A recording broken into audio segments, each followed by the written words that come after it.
Hello, everybody. Welcome to this extra special episode of Night's the Last Call.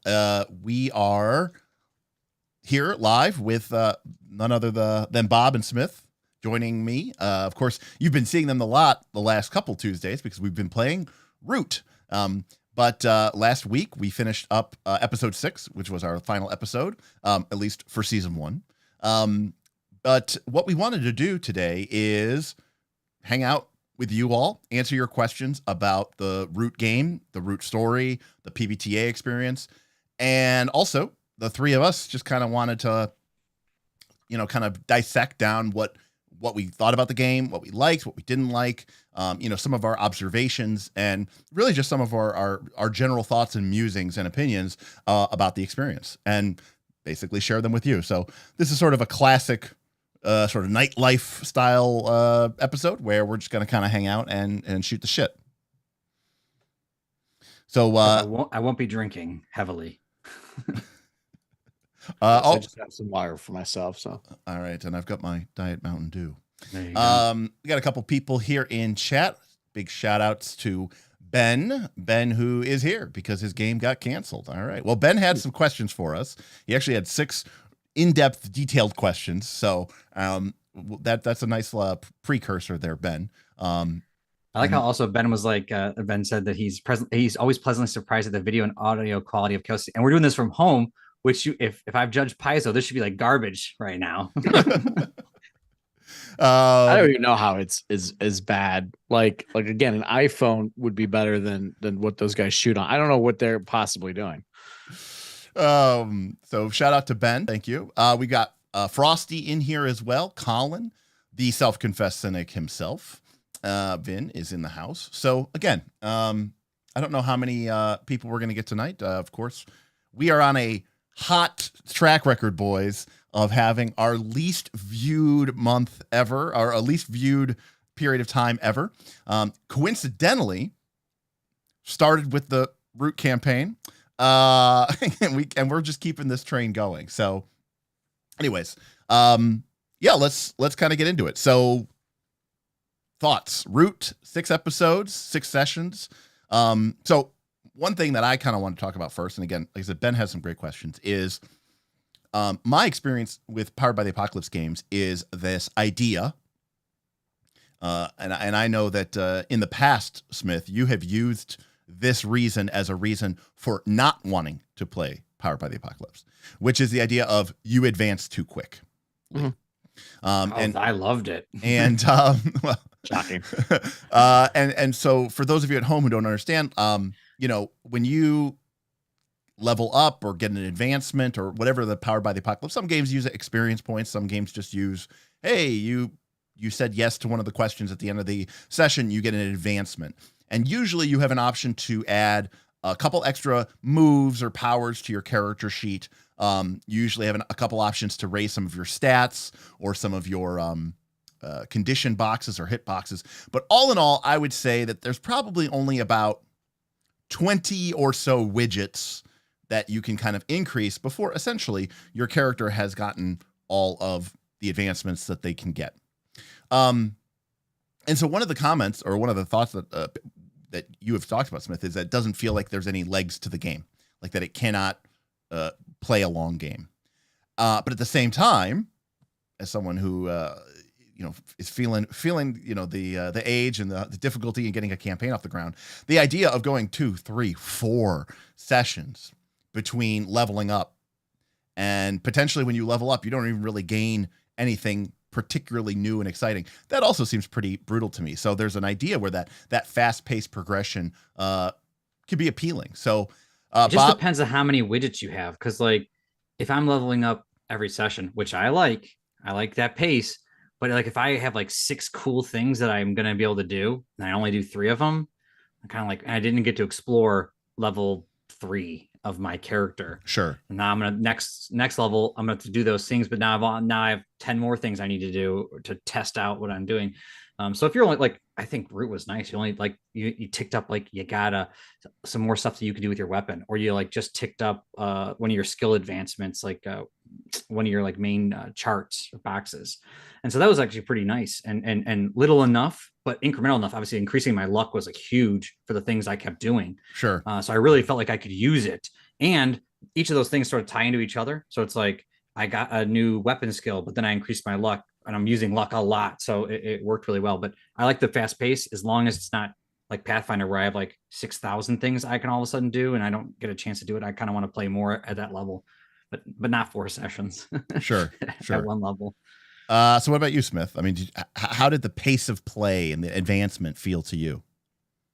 Yeah, so I stand by what I said before. By the end of the campaign, like Socks was basically done. I had taken all the advancements I was really excited about and was basically left with, what kind of random advancements will I take next, right? Right. I don't want to say role-playing choices, but definitely by the end, I was choosing choices far more based on what happened in that session versus advancements that like I was super mechanically interested. Which isn't necessarily a bad thing. It is not, but it is a shift in tone, right? Yeah. And going back to your comments about what you're saying there, obviously, the elephant in the room is Dungeons and Dragons in terms of character advancement and length, right? And I think that there are 2 separate things we're actually talking about here.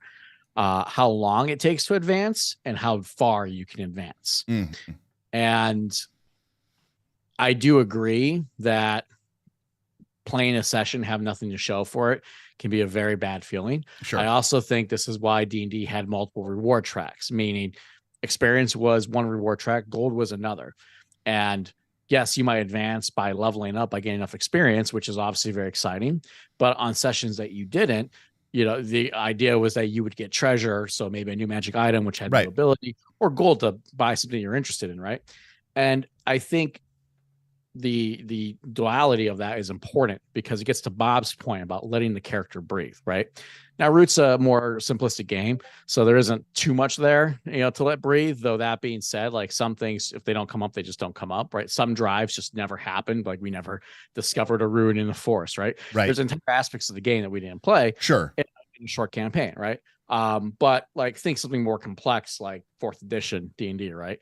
Like where breathing is very important. Like learning how to play your character well in 40 is very important. If you're leveling every session, they're not going to be able to do that well. And I would say that that's probably true of Pathfinder 2 in some cases, right? Some characters are complex enough where, like, if you don't have time to really learn your level and learn your feats, you're not going to do very well in it. So having those dual reward tracks, I think, is good because it allows you to let the level breathe. Yeah. While still allowing you to advance. So I will say, I think the one thing, and again, we can't cover everything. It's, a 6-session game. But the one thing I think, though, that this game in particular, as a Powered by the Apocalypse game, does do that we didn't really lean into, and I think might be more important than I gave it credit for, is the gear. Because this game does have the idea of gear acquisition and, acquiring new items. And again, making items, right? I mean, that's only one class that can do that. But, I thought it was. There's a whole craft system. Yeah, I thought it was in the book outside the Tinker. I thought that was for the Tinker. Okay, but yeah, so, but even then, like Root the role playing game is trying to emulate Root the board game, right? And in Root the board game, instead of having pieces on the map, the Vagabond has equipment in his satchel. And he is running around the map, exploring ruins and doing quests working with the other factions, those three things, doing quests, exploring ruins, and doing favors for other factions to acquire more equipment and more gear. Now, the board game is pretty simplified of that, but I think that kind of gameplay loop is supposed to be more prevalent. I think our game took kind of like a more of a political turn real quickly. And that kind of took us, I mean, technically in session 1, there was the get the invisibility cloaks, right? That was that was a gear quest, if you will. But obviously those literally didn't get delivered until the final. I just went where the campaign was going. Right, which is fine. Yeah, great. It was a great campaign. But I do think you're right, Derik. And I think the game mechanics reflect this because, if you look at wear and you look at how weapon moves work, you should be burning through equipment faster than pig through shit, right? Like your gear is constantly being destroyed and thrown out and needed to be repaired. Now, for us, we took a lot of effort to like repair. We had Tinker in a party, things like that. I expect the idea is that you look at your equipment and most of that equipment you're going to churn through. Meaning I'm going to go through a longsword, pick up a new weapon, maybe a hammer in this session, right? Like, there's this idea that like things are used quickly and tossed aside because you're always getting new stuff. That didn't really happen in ours, right? Ours was much more, loot tight, if you will, loot stingy. Yeah, I mean, I would agree with that. But, totally fine because I think we weren't really focused on that, to your point, right? Right. So yeah, because I think because one of the things that I think, like, for example, even it wasn't until later on, the campaign was only 6 episodes long, but it wasn't until later on, it was when you guys were preparing to, and by the way, if you're watching this, spoiler alert for the entire season. Yeah. So obviously we will be talking about everything in detail. It wasn't until you guys were on the Starflow, the Otter's boat, and you were about to invade Sundell that someone was like, can we get armor? Right. And like, no one didn't even know if it was in the game, right? Like you weren't even aware it was in the game. And I knew it was in the game. I didn't want any. but like the idea is that like, wear in your equipment isn't, yes, it is like it's a representation of damage, but it's also sort of like a representation of like uses per day. Yeah. And so it's kind of like a session resource. Almost. It's kind of like a session-ish resource. Yes, exactly. Yeah. And to your point, I think the idea is you have a bunch of gear and you're like, those wear boxes are sort of designed to sort of be like a consumable resource. Mm-hmm. And I think people, at least at first, might have been a little bit more hesitant. Like I even remember a time where Nick took an injury box on himself rather than put it onto his armor. And now, to be fair, Nick had a thing like, because he was the big arbiter, whenever he completed a travel move, he got to like clear 2 injury boxes, which was obviously pretty sweet. But so that might have been like a strategic decision. But I think at the end of the day, I think the wear boxes, because again, in the board game, if I go and attack the Marquis de Cat or the Airy Dynasties, I'm going to be taking their troops off of the board and putting them back into their owner's supply. They're killing the troops. You can't kill the Vagabond. He literally doesn't have hit points, and you can't remove him from the map. Right. The only thing you do is break his shit. And so, like, when he takes damage, he actually just flips his equipment over to, like, a grade outside, and it's damaged, and he has to either spend actions to repair it or flee to the woods. And Which, then to be funny, was kind of fitting because like that literally happened to Right. Socks, right? Like, 100%. by the end of the campaign, Socks was down to like literally his hands, right? So Right. even his bow had broke. And so but it was sweet. yeah. Huh? And It so was sweet though. It was sweet. Yeah, it was cool and very right, because you appropriate had hawked your longsword, then your bow broke on like a 6- or like a 7 or something like that, Yeah. and then you were just fighting with it even though it was already broken. And so yeah, I mean I enjoyed, and I think we can kind of maybe transition from that a little bit, but the resource game was a lot tighter than I thought it was going to be. It was like, very tight. It went quick. And again, for people who maybe are watching it or whatever, who don't fully know how Root works, Root has a series of resource tracks. I think the default is 4 boxes. That's correct. You have exhaustion, which you have 4 boxes of, which represents your character's kind of, endurance, fatigue. You have injury, which represents bodily harm. And injury typically is when you get hurt. If you fill up all 4 boxes of injury and you have to mark another box, you're dead. Straight up. Very few Unconscious. No. You're Injury's dead. dead. I did exhaustion is what Right. That's why okay. it's an interesting mechanic because like even in Avatar, was you still have close. like one final state. Yeah, right? But in this game, like math can kill you. It's like D&D from that standpoint, right? Yeah, very few. There's like 5 injury. Very few PbtA games actually just straight up say like, nope, you're dead. Right. And this game actually does. And that already puts it into like a different perspective. Exhaustion can happen if your character gets tired or gets maybe punched in the face, but it can also happen that a lot of the character's moves and abilities use exhaustion as sort of its resource. It's kind of like a little bit like a focus point. In fact, again, a thing we talked about on the show was I don't think we as a group had really mastered the fine art of exhaustion control, because I think the number of times that people actually cleared their exhaustion due to hitting a nature was maybe 1 or 2. Maybe. I did it at least once. I know you did it at least once, Smith. If Smith it did it twice, late, if anything. Yeah, if Smith did it twice, then it happened 3 times the entire campaign, because I think only one other person did that. I know I never did it. Right. So and I think, that would be like the equivalent of like, hey, you're playing Pathfinder 2 and you're a caster that doesn't really have a lot of spell slots. You rely on focus points. And you're like, okay, I used my 3 focus points in that fight. Are you going to spend 10 minutes to recharge them all? No. Go into the next one. And it's like, well, I don't have any of my focus points anymore. I think exhaustion is supposed to be a little bit more free to kind of come back, or at least encouraged to come back. It feels more like an encounter or scene resource. Yeah, like again, a quad. Like if where is sort of session like or session-ish, the exhaustion feels more kind of like not necessarily literally scene to scene, but sort of on that kind of scale. And then there's wear, which represents your equipment being used up or being damaged or depleted. And then there's depletion, which is sort of like represents your backpack, like in your belt pouches. Like, what do I have? What's it got in its pockets? And so instead of fastidiously tracking every little bit of gear that your character carries, we focus about the cool shit. Your longsword, your buckler, your healing satchel, and then like the little stuff is just kind of handled through depletion.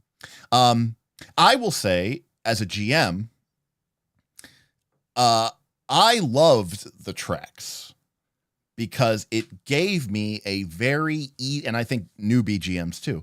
It gave me a very easy way to come up with something that is a 6- on a move. Right, when I have to make a move, a hard move, a soft move, an in-between move, or even on a 7 to 9. Hey, we got a tip from GM Scott. Thank you, Mr. Scott. Coming in hot. He says, being in studio would have been the best, but this works too. Love the freeform chat format. Sorry about the income. Deal with it. Blame Derik. Blame Derik.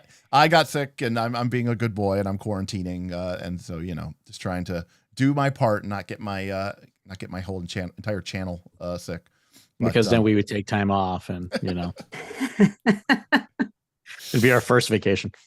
But thank you. But no, that's a good point. And that's something, especially for new GMs. I mean, even last night when I played Pathfinder, they were trying to negotiate with a ghost pirate. And it'd be really nice if I could be like, all right, you mark a depletion and you can, you're going to have to give up an exhaustion or depletion to do this thing or that thing. It's like so easy because it's right there for you, and they're very aware of it. It's very concrete. It's like right in your face.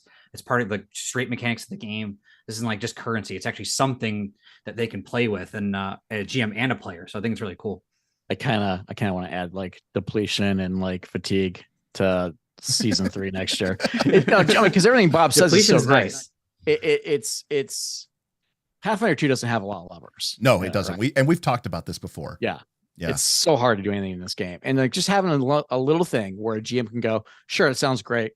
Market depletion, right? And even like, hey, great job. You clear up the room and you find, a box of goodies, gain 1d4 depletion, right? Like that little gameplay loop right there, as trivial as it seems, actually adds a ton, right? It allows characters to manage a resource.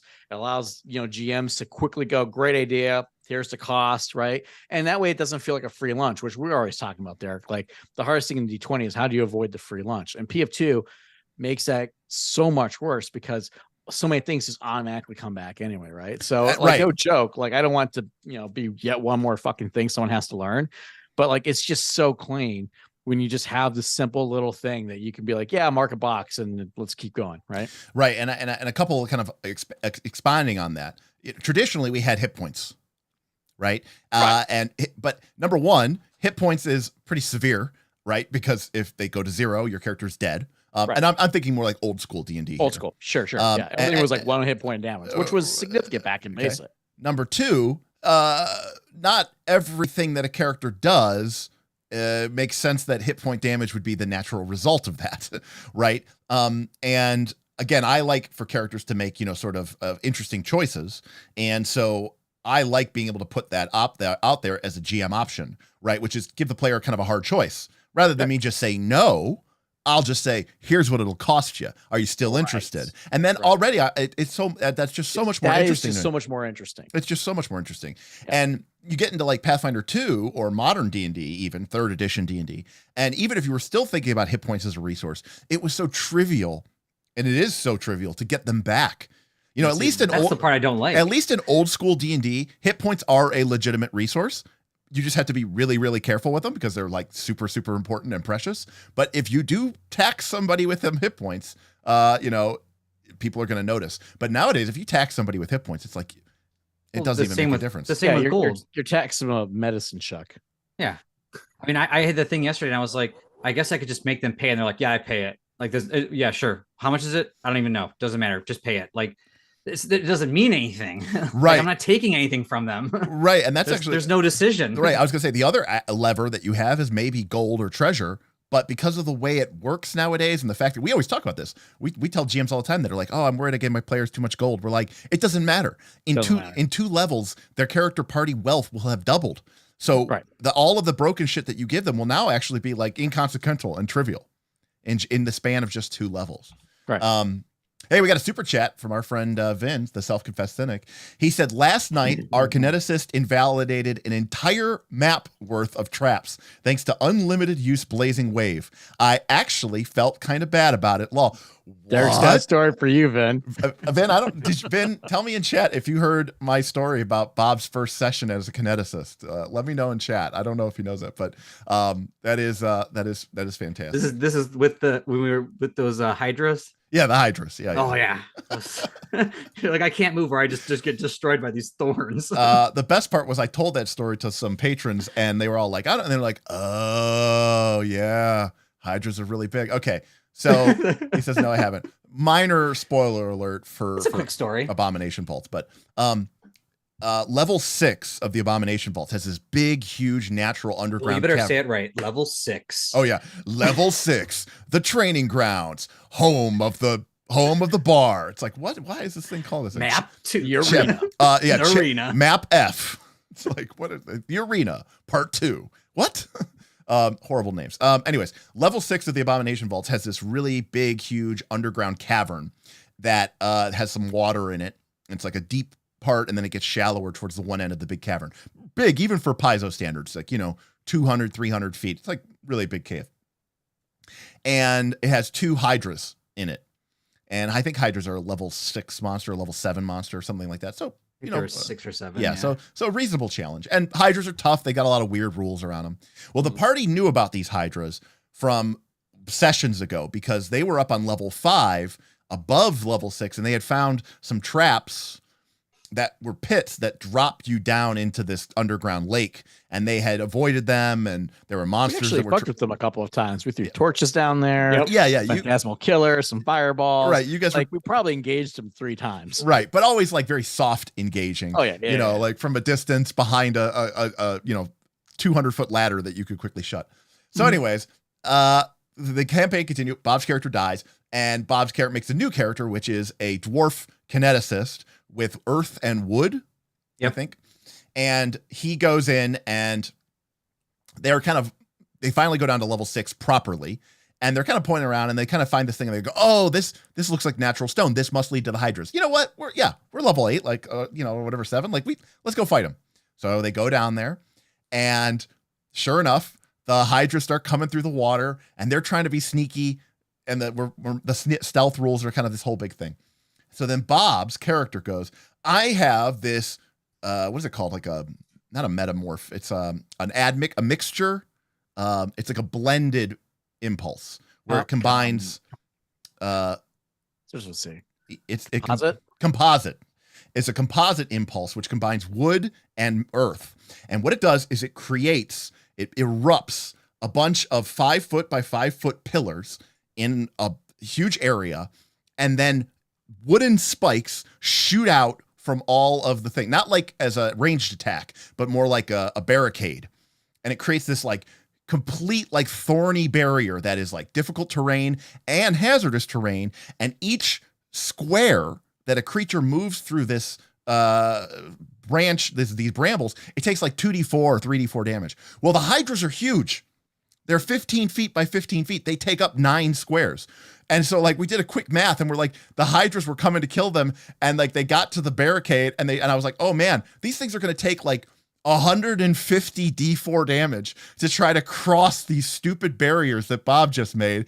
And I just like was sitting there like looking at it, and I was like, does that have a save? And Bob goes, no, there's no save. And I go, you know what? And I just took him off the map, and I just said, I think you try to attack one. He tried to attack one. Yeah. But then, it's not a spell, so Bob literally can just recreate next round. Yeah, I just right. That was when Derik was like, that's right. I was like, oh yeah, they can. Bob's like, well, they have AC 10, but they only have like 30 or 40 hit points. And I go, oh, okay, well, he'll spend his round destroying it. And Bob goes, I can just completely recreate this the next round.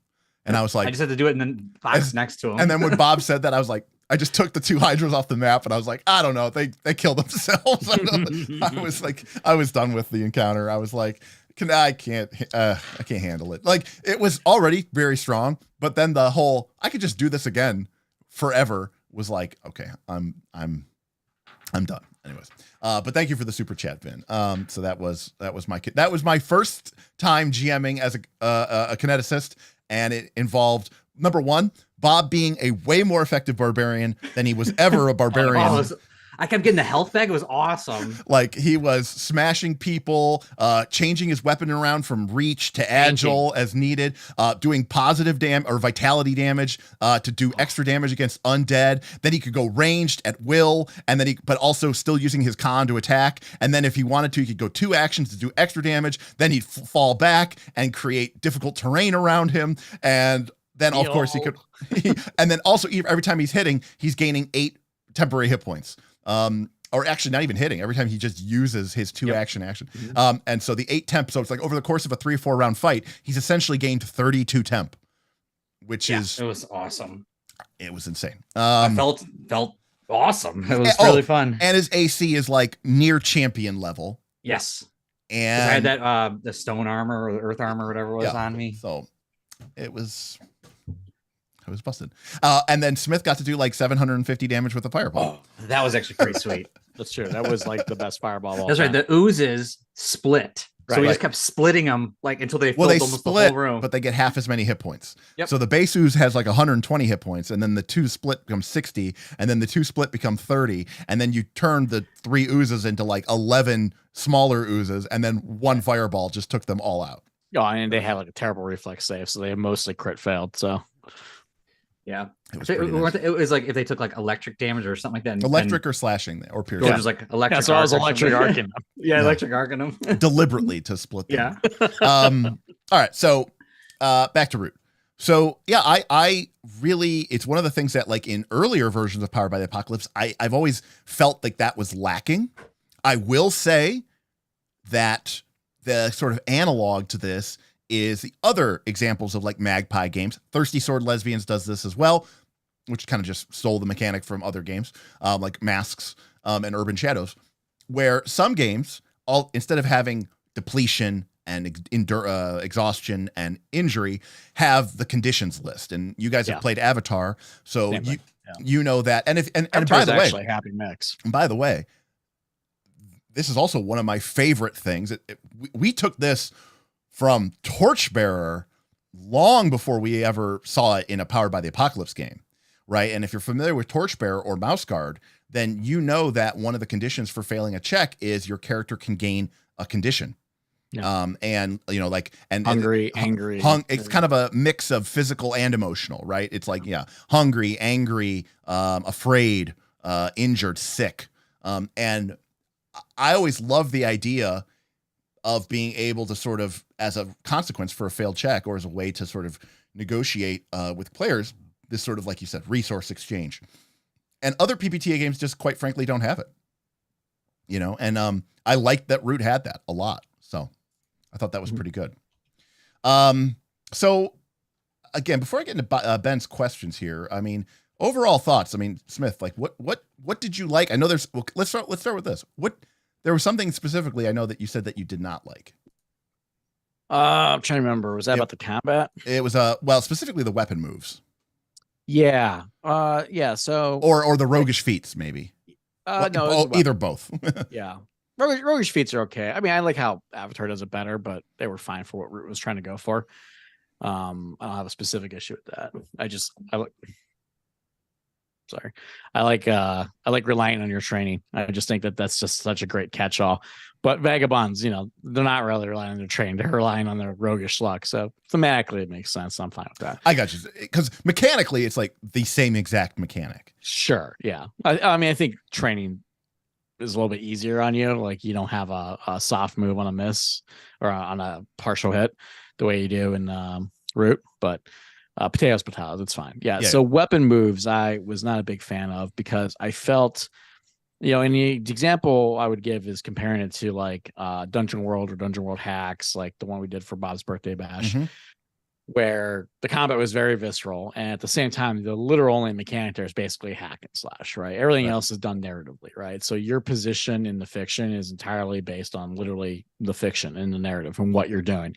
And there's great interplay back and forth because, you're making misses and the GM is, basically putting you in a bad position. Like, oh no, you drop your weapon, stuff like that, but then you're like, okay, cool. I'm going to grab my shield and just beat the guy over the head with it. Right. And it just makes this visceral combat where the mechanics absolutely are in there. The dice are absolutely telling you what happens, but the narrative is the back and forth. The conversation is what's driving this combat, and it feels good. It feels visceral. You can look around the table and like Bob's eyes are lighting up, right?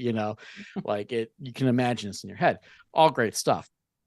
You get in the Root and you get into the combat and now you're looking at, okay, what weapon am I using and what moves should I do with this? And what do I do to trigger these moves and how's that going to work? And it gets a lot more like, looking at your character sheet, kind of like, almost a Pathfinder game. Right. And instead of having this narrative conversation, it almost becomes more of like a Mother May I, where you feel like you're kind of going through the motions where I'm like, okay, I'm not supposed to say I harry a foe, but I'm going to harry a foe because that's my weapon skill. So, hey, Derik, I'm going to shoot lots of arrows at the bad guys, trying to pin them down. Sure. Right. You have a button. You have a button, so you want to push it.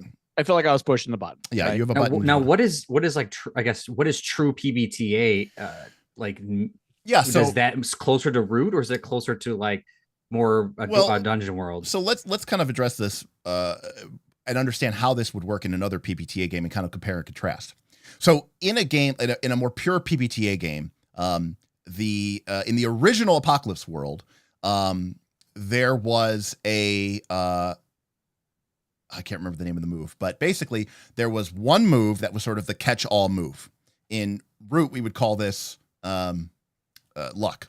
Yeah, trust your luck. Trust your luck or trust fate or whatever like that. But in Dungeon World, this became known as defy danger. Yeah. And the difference was that unlike every other move in a PbtA game, which typically says you have to roll this stat when you make this move, defy danger worked for strength, dex, con, int, whiz, and charisma. And basically, if you wanted to do something and it seemed like like another move didn't apply, and you were clearly defying danger, you were doing something dangerous, you would just default to this defy danger move. And defy danger was basically one of the most simplistic moves in the game, which was 10 plus, you do it, 7 to 9, you do it, but there's a cost, and 6 minus, the GM makes a move as hard as they want. And that's it. Fair, that's it. It was overused by a lot of GMs. Like, yes, but also used it for like picking locks and shit, you know. But also to your point, in Dungeon World, for example, if you rush forward and I say there's an orc charging you with his battle axe raised, his black iron shield gripped tightly in his fist, what do? And you go, I unlimber my greatsword, and I rush out and I meet him head on, and I go, head on? He goes, yeah, head on. We're just trading blows. That is literally the definition of hack and slash. Correct. Right. Yeah. And that is the instance where you would trigger hack and slash, and you would roll that, and it's got what you do to it, right? What hack and slash does. In any other circumstance, when if a character said, you know what, I am going to try to disarm him of his battle axe, I'm going to try to sunder his shield, or maybe my character doesn't have a great axe. Maybe my character is a really nimble rogue, and I want to just do a running leap between the orc's legs, stand up behind him, and stab him in the back. In all of those instances, there is unlikely to be any sort of move. Those aren't hack and slash either.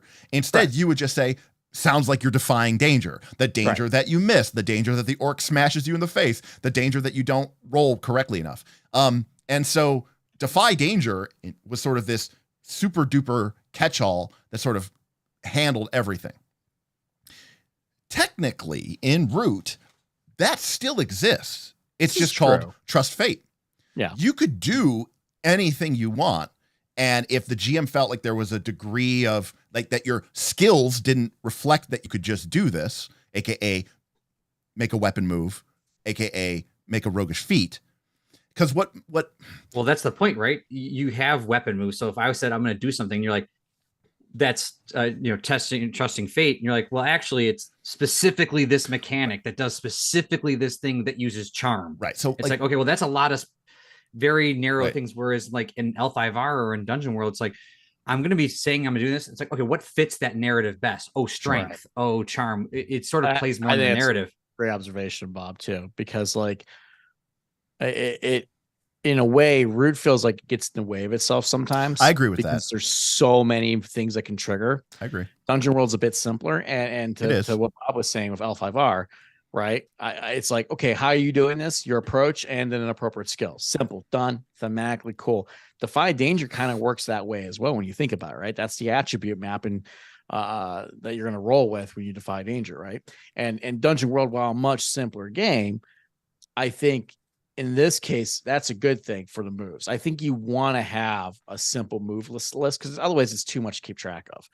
I like complexity with some of like the resource tracking and stuff like that. I think that's cool because it's more to track, but it provides that conversation between you and the game master, right? Where you can go, cool, I'm going to spend a resource and do a thing, right? That's neat. That's fun, right? And Dungeon World is actually bad at that, with the exception of hit points, which are terrible. Right? Exactly. Hit points are my least favorite part of Dungeon World. Correct. But at the same time, though, it does make the game very quick and fast, just like like an old school D&D game where you don't have to worry about this stuff. But I much prefer like the conditions or like getting stuff like that, right? But with the moves, Root had so many that were so complicated, and remember, like Bob said, you're like interrupting, like the GM's going, hey, sounds like this is triggering, and the player is going, well, actually, I have this thing that does blah blah blah blah, right? And then all that what it serves to do is to take you out of the fiction, right? I agree. You're sitting to play PbtA. Yep. You want to be in the fiction. Well, there could be no doubt that Root is a crunchy game, and like you even mentioned, like Dungeon, PbtA games kind of burn out quickly because you run out of stuff to do. that is actually, Root actually has a lot of stuff that you can pick, way more gadgets and gizmos to pick up for your character than you would normally get in any other. What, you got what, 6, 7 options maybe? Yeah, than you would ever get in any other PbtA game. But I think, because I think that the way to frame it, which is, this is sort of like what Magpie did with their gaming system, is they basically took, because one of the main complaints of Powered by the Apocalypse games, and I think this is a valid complaint, is there's no way to distinguish, because there's no skills and there's no like proficiency. So there's no way to distinguish between my character is good at this thing and not good at this thing. Right. And so what Magpie did in their versions of PbtA, this is true in Root, Avatar, Masks, is you basically have two versions of Defy Danger. Right? One version of the one and the good one. The good one and the bad one. The good one. If you're trained, you get the good one. Right. If it's in Avatar, it says, look at your character's background, theme, origin, right? Which is like, I'm from the Fire Nation and I'm an earthbender. And it's like, okay, if that is something, or, and I grew up here, and if that is something that, is in line with your character's skills and abilities, you get to roll on the good Defy Danger. Right. But it's PbtA. Your characters are awesome. You're a hero in Root and Avatar and Masks. Your character is never bad at anything, right? Per se. Right? Like there's always, of course, there's a chance you could do it. It's just, you're going to roll on the quote, bad Defy Danger. Right. And for Root specifically, what distinguished between the good Defy Danger and the bad Defy Danger. So the good, which was use a roguish feat or, use a weapon move, is typically, if you got the good result, you got everything good for your character, nothing bad. And if you got the middle result, a 7, 8, or 9, there was typically a way for you to mitigate it. Which I like the exhaustion right. That was nice. With roguish feats, the classic example is, you sneak in, but there's a problem, or you can spend an exhaustion to negate it. Whereas with Trust Fate, which was the bad Defy Danger, anybody could kind of do anything. But if you didn't have a roguish feat or a weapon skill to specifically handle it, you were rolling on that move instead. And on that move, even if you got a 10 or higher, it generated some potential problems for your character. And if you rolled a 7, 8, or 9, there was no skill or training for you to back yourself up on and sort of spend it on that. So, and to be clear, roguish feats are a little clunky, but I didn't dislike them. Because it was a simple, like, check the box if you have it, boom, now you're on the good track, right? Right. The only thing I didn't like that you had to use finesse. Like, it says use finesse, and I'm like, it's gotta be something, Bob. I mean, well, I'm just saying, like, what if I'm why couldn't I use strength, or why couldn't I use charisma here? It's like forcing you to do finesse, and like the Trust Fate was better for me almost half the time because I had better luck. Right, which is that might have been your character's shtick, though, right? Right. I was gonna say in Avatar, but if you're doing a roguish feat and it's forcing you to finesse, like, what if you were doing something like bashing a door down? It's like finesse. Well, no, because that's the wreck move, which is might. Yeah, there is a move that covers that. Okay, fair. And if you look at the roguish feats, none of them they all are. They're all like sneaking, picking lock. They're it's things that you would use with finesse. I received my point. But what I was gonna say is, like, in Avatar, there's a class. It's the core class. I forget what it's called, but basically, it sucks on relying on training, right? Because Korra and Legend of Korra was this just impulsive, just reactionary character who, like, just did what she wanted when she wanted it. Very rarely, like, sat down and fucking focused, right? And what her playbook gets is a bunch of things that let her use her force where other people would use training instead, right? So you have to play it like that character, right? You have to be this impulsive, you have to be this aggressive character. But when you do that, you're not completely host from the core mechanics, right? Long way of saying, some playbooks will probably be better at things that require finesse. And I bet you classes that have low finesse probably have more advancements that they can take that allow them to get around some of the roguish feats. This is actually true. Right. And again, I mean, obviously from a D20 perspective, right? If you're a heavy armored, plate armored fighter in most versions of D&D, it's never going to be able to sneak in or do acrobatics, right? But in Powered by the Apocalypse, if Nick wanted to go sneak in somewhere and I go, dude, you're wearing heavy armor, and you might even say, dude, he's like, yeah, I've got sneak. And I'm like, you're wearing heavy armor. This is not a roguish feat. You are trusting. You doesn't even trigger the move. You're trusting fate. You're pressing your luck. Roll it, but it's still like but this could happen. Could happen. Yeah. Right. And with luck, it's like, and there will be some sort of, additional consequence. Because again, I've run a lot of Dungeon World, and Defy Danger, honestly, that is what World of Dungeons, which is the hack that we played on Bob's birthday. Yeah. That is what that does. It gets rid of all the moves in Dungeon World, and it just has Defy Danger.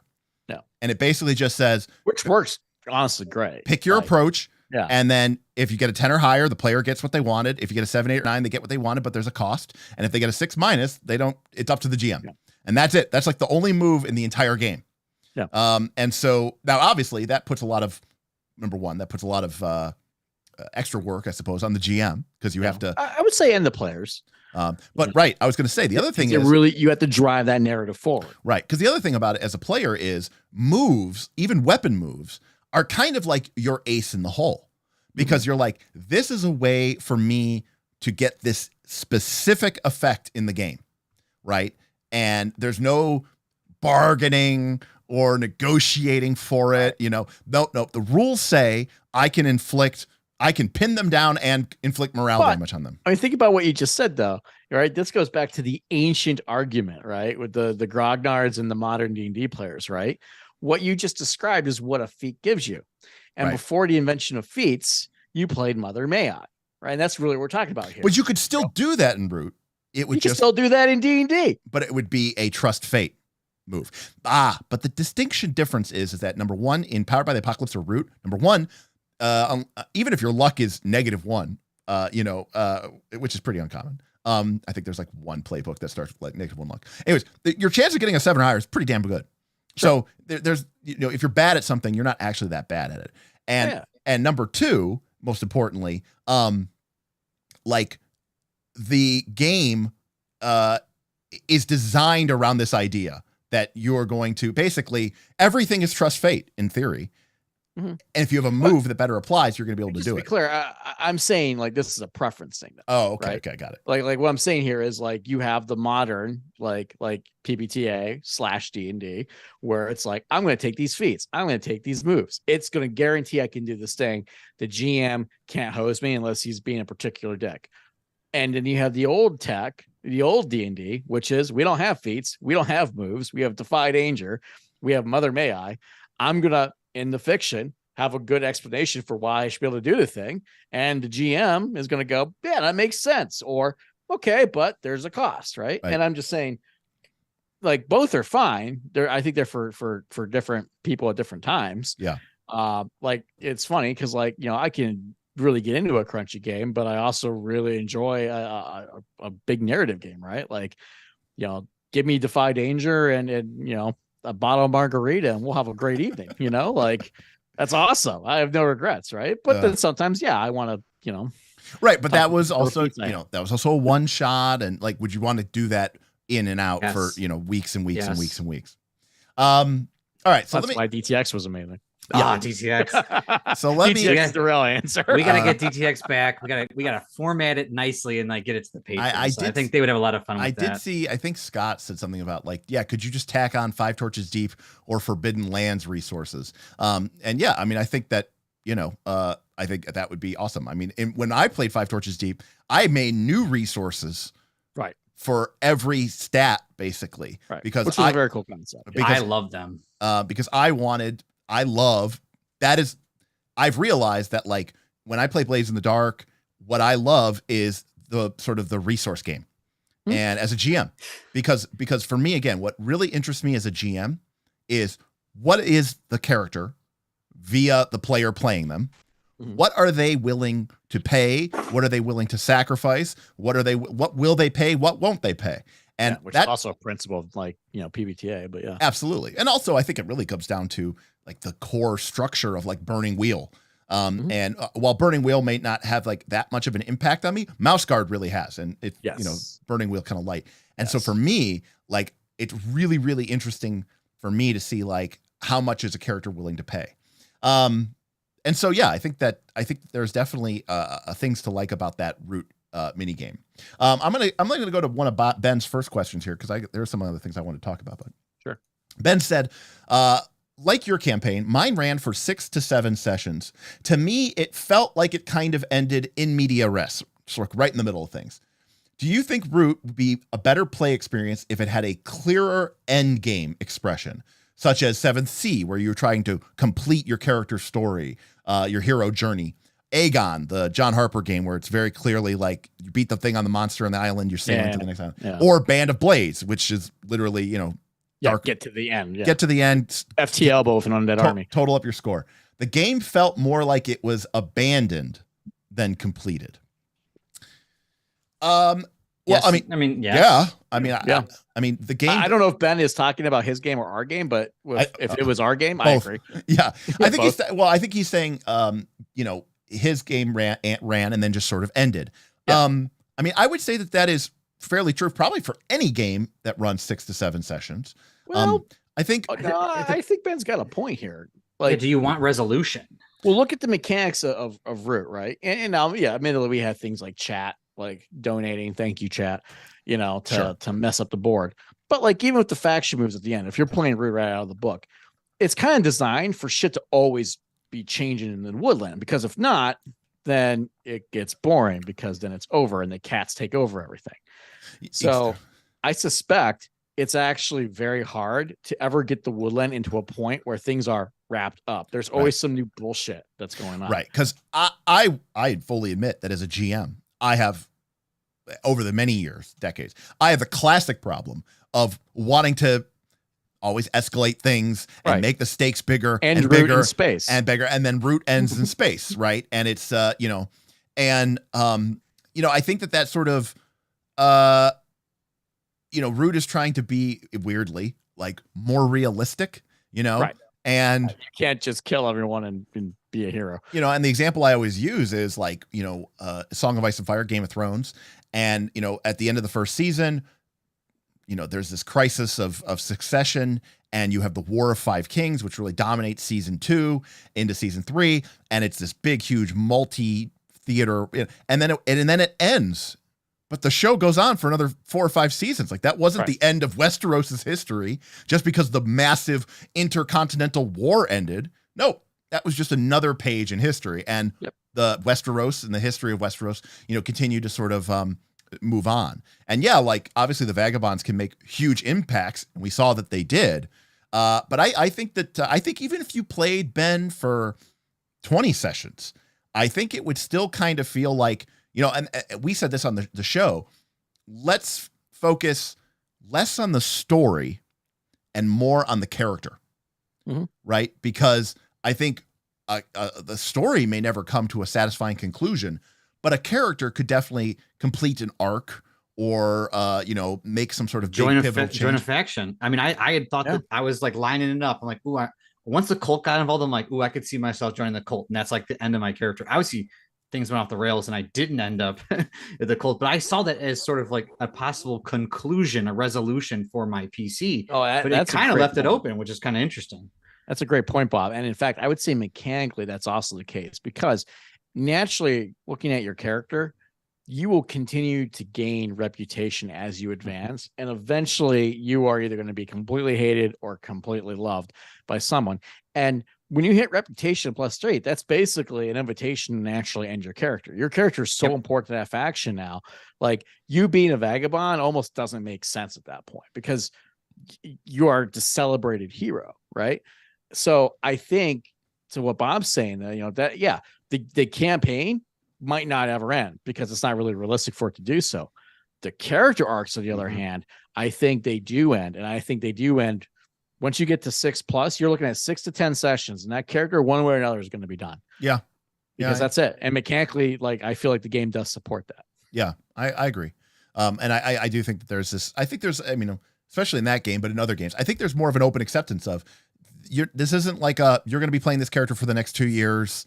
And it's not necessarily even like that you're not doing that. Right. And it's not even that it's like a meat grinder and that your character is going to be dead every session. It's that your vagabond may come and go. And because they are a vagabond, it's literally kind of in the name. So I agree with you, Ben. I think our campaign did play out like that, and I think there's sort of a natural sense in the way that the game is structured, as Aaron was saying. It kind of defies somebody just winning and the game just coming to an end and everything is great and everything is, super and cleaned up and there's no real nice way to tie a bow on it, and that's messy and that's like real life. So I like that. Yeah. Save Versus had a tip, super chat actually.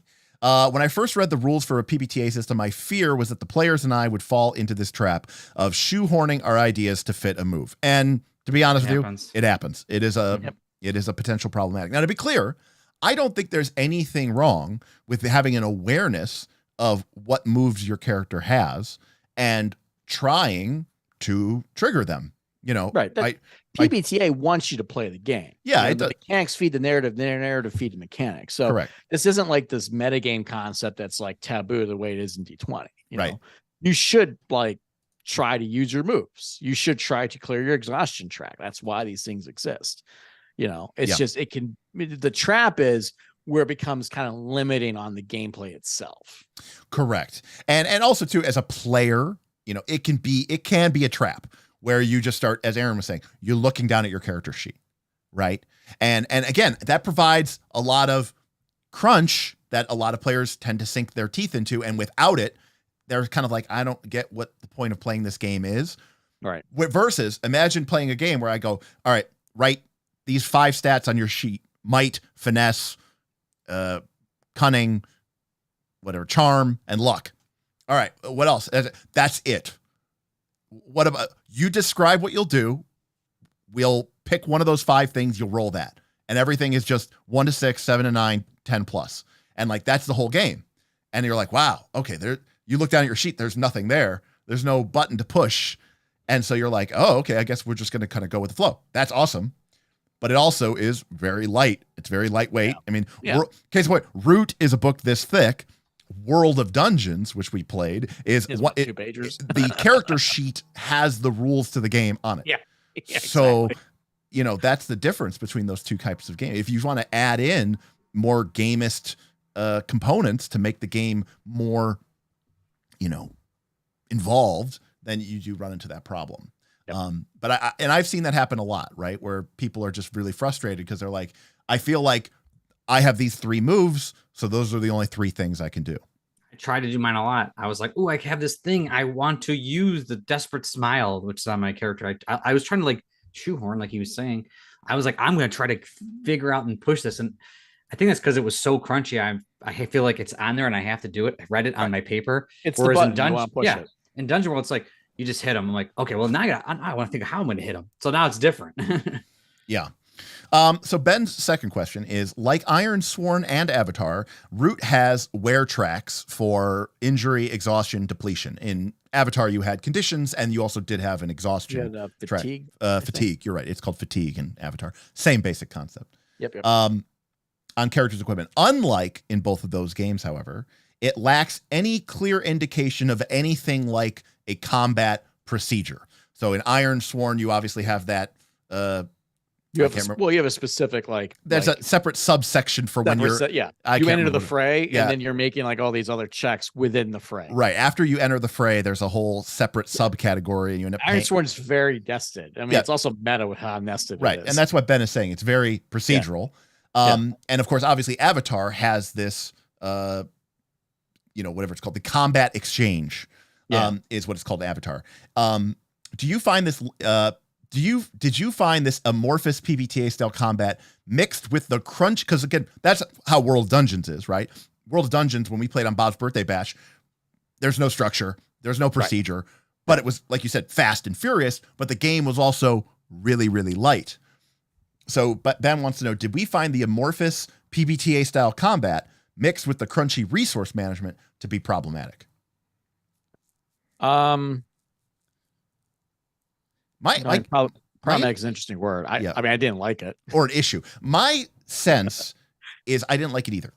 Yeah. The only time I really liked it when I was aiding, because it felt clean. Yes. I was like, aid was a really nice. I mark an exhaustion. I have to describe what I'm aiding. I was like, that felt clean. Use of resource. Say what I was doing. It was really nice and clean. The combat itself felt like I was I don't know, fighting myself to try to figure out what I was doing.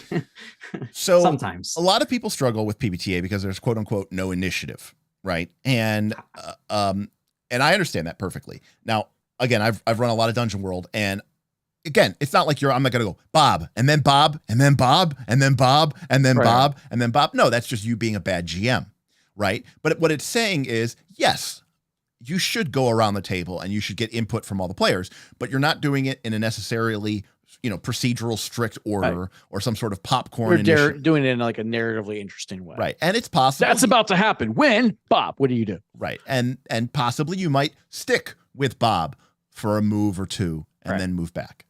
That's way better. You're controlling the camera. Yes, rolling dice for initiative order. I mean, geez Louise. But I think that there's strengths and weaknesses, and we gotta remember Derik has a lot of time playing PbtA, so he's good at it. And I think Derik's point is that if you're not as experienced with it, particularly if you're coming from D20, it's easy to fall into certain traps or not know how to move that camera around, right? And that's where you could run into problems because it's a balance. You don't want to go in initiative order. You don't want to literally go around the table, but you also don't want to hyperfixate on one or two people during the fight. In fact, you never want to do that, right? In every narrative scene, even let's say you have the loner and the other four characters are all super engaged. Well, while the social scene is going out, that loner is doing something. They're thinking about something. They're doing something, right? You always got to move the camera around to make sure everyone has an opportunity. Yeah. So that being said, I will say this in defense, and I made this dissertation, this sort of essay, this white paper in defense of Avatar, because a lot of people have given crap to Avatar Legends specifically because of the combat exchange. Yeah. And I haven't played enough to say whether I like it one way or the other. I agree. It felt weird. It did. It kind of like skirmish mode in Legend of the Five Rings. But I do understand it solves one major fundamental issue. And the fundamental issue is this, in my personal opinion. This is actually probably it kind of dips into my gripe with Root, but I'll come back to it, which is this. Nothing generates more rolls and uncertainty like combat. 100%. And rolls and making a lot of rolls is very problematic in PbtA. It breaks down. It breaks the game down really, really quickly because what ends up happening is players start rolling 6 minuses, players start rolling 7, 8s, and 9s, and the moves in Root are fairly complicated sometimes. And so it slows the game down. And then suddenly you're having to pick from lists. And then suddenly the GM is having to be like, oh, this turn I had to make,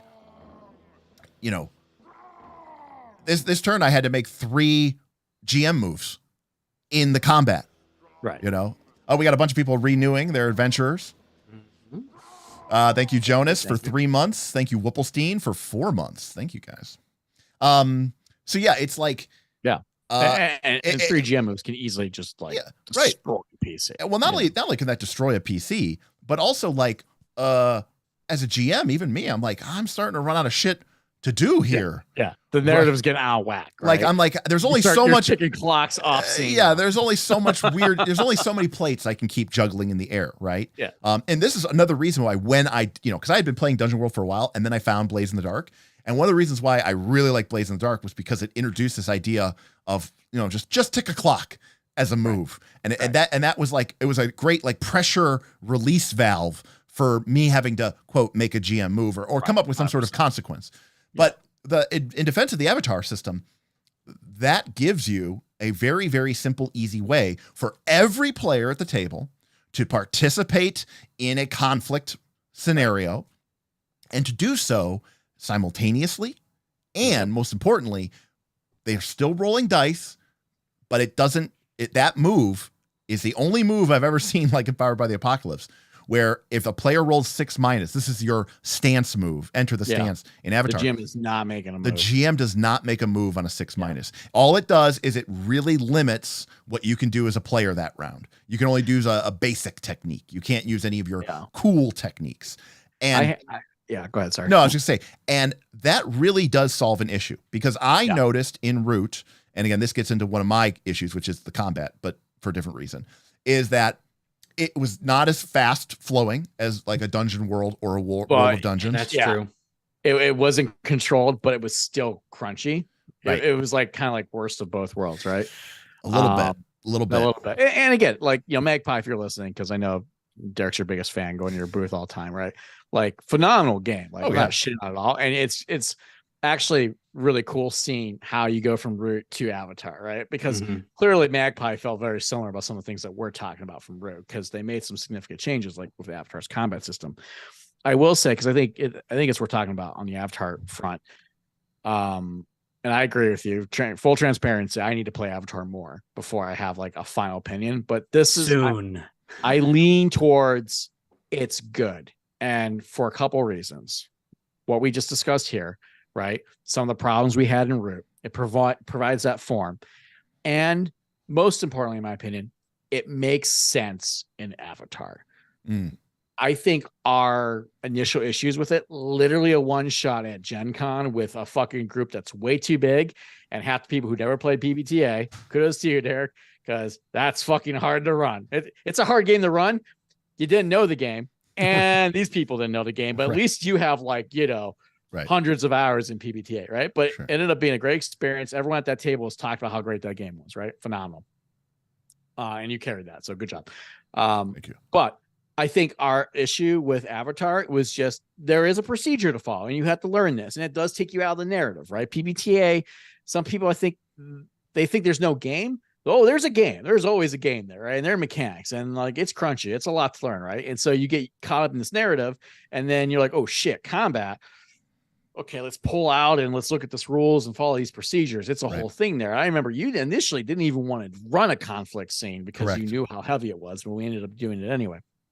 I'm glad we did, though, because I think it really gives us a good comparison point. I think if you know how to play Avatar, conflict scenes are probably good, because once you know what you're doing, you're still making your one check for your conflict. Right. You're making your move.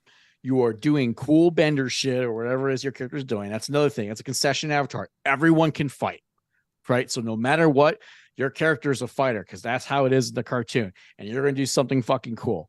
And then the conflict round ends and you're back in narrative mode. And that's how the cartoon works. Right. And so you have this incredible back and forth display of martial mastery.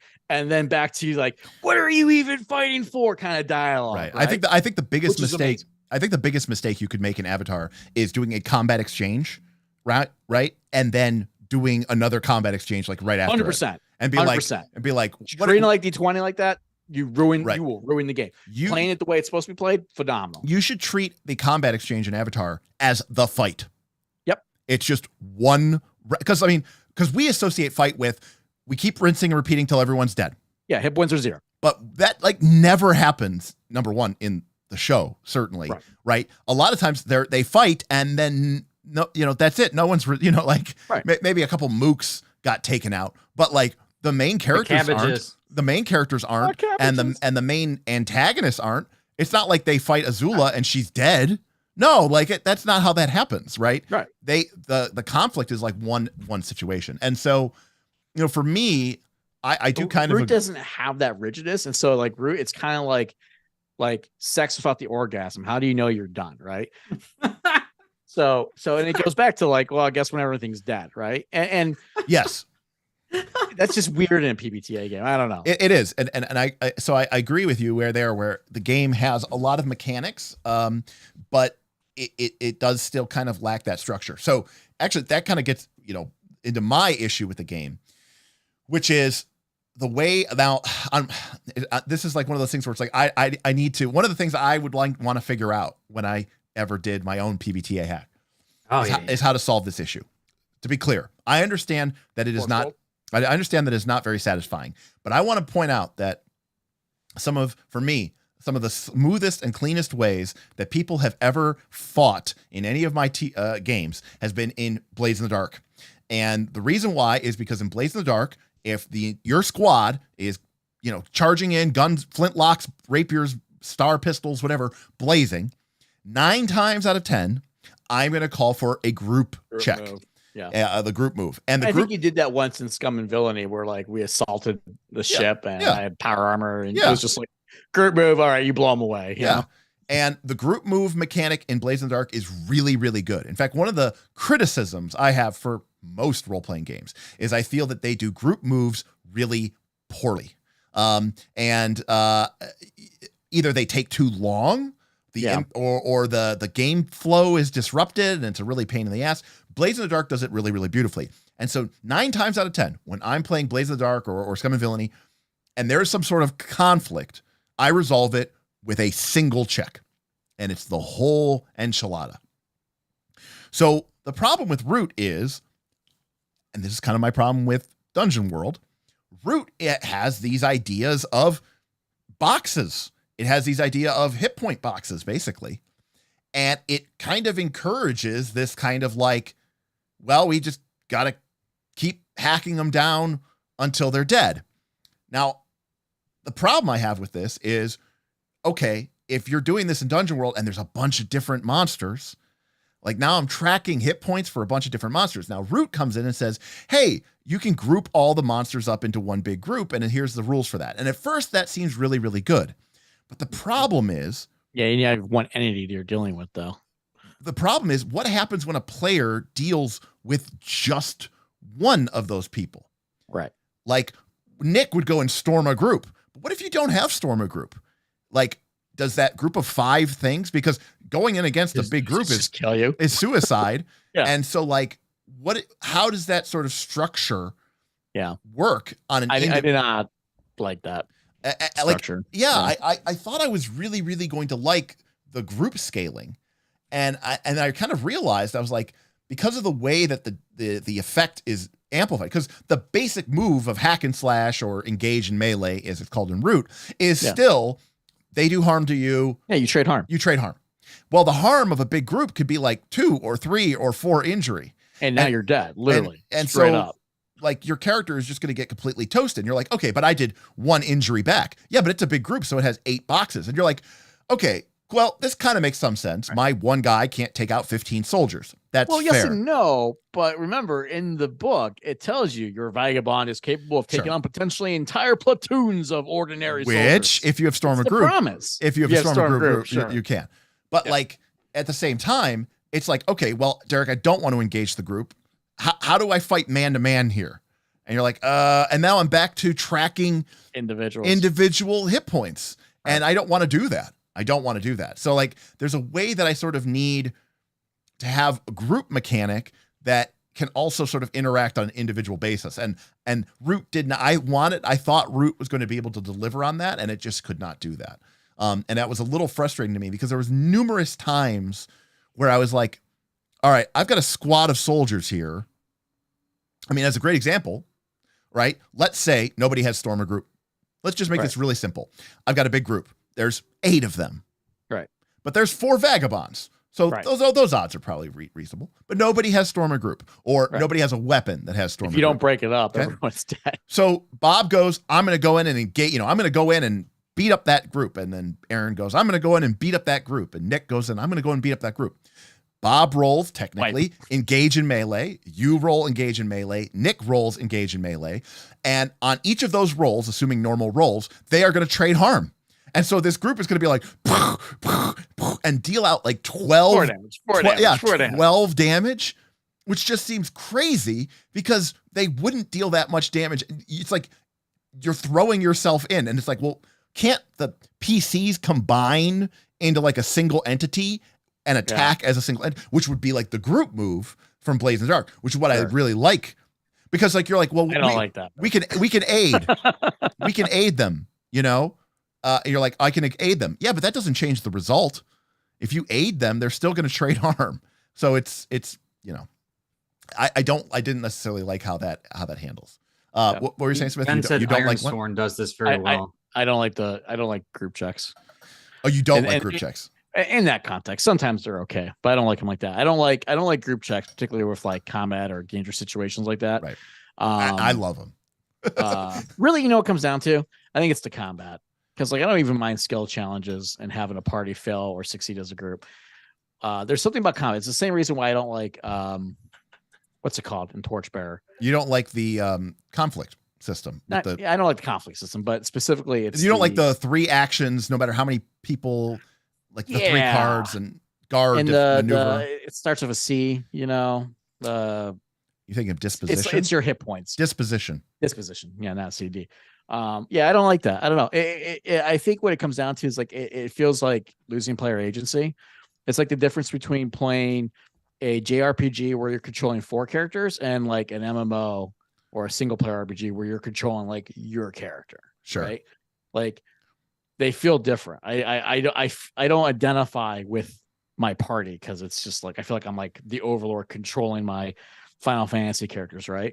But when I'm playing like an MMO or playing like a D&D character, I identify with my character. Got it. And I want to take actions and suffer the consequences of those actions, right? Right.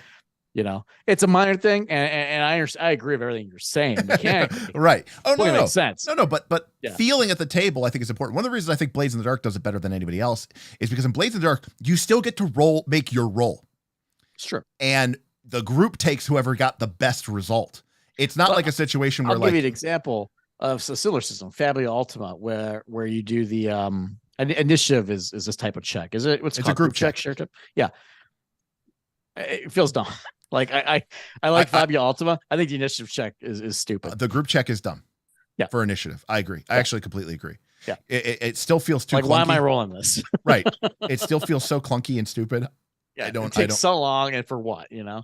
Yeah, great. For what? I mean, who gets to go first? It's like, I mean, yeah, sure, that can matter, but at the same time, it's like it's not worth all of these dice rolls. Didn't we do in DT or DTX? Didn't we just have the leader do it? Yeah, we had combat leader, we had sides, and then one you roll. Still one had roll. your individual agency, so I was actually that was a happy medium for me. Well, that's my point. It felt better. It felt like you're like Smith's a leader. You're our roll. So come on, Smith, get that roll in, get that roll in, and then you hit it, and you're like, yes. And then Derik rolled shit, and we're like, yes, we're first. We are first. You were the leader. Took our action. Right. Correct, which is fine. What Aaron's focusing on here is he doesn't want to lose, especially in combat, his ability to sort of act as an independent agent. Right. Yeah. I agree. Which, again, in fact, I completely agree with you that, like, from a play pattern perspective, that makes total sense. I mean, that's why we're here. Could you do both? I mean, like, I like the idea of the group mechanic, but I don't know if you said you solve it in one go, and that seems like extreme. Traditionally, like I think of like Strike RPG, which is sort of like 4th edition RPG, but mixed with Fate. It was this RPG, but it basically had like it basically had like 2 ways to deal with combat. One was bust out the minis and play your fight, and individual characters get a turn for when it's like an important fight. And you know what? Legend of the Five Rings does the same way. In Legend of the Five Rings, if your character wanted to, quickly strike down a bandit or shoot an arrow at a guard, Ashigaru guard, we wouldn't use the skirmish system to do that. I would just have you make a melee check outside of combat. Oh, you succeeded with 2 bonus successes, you kill him.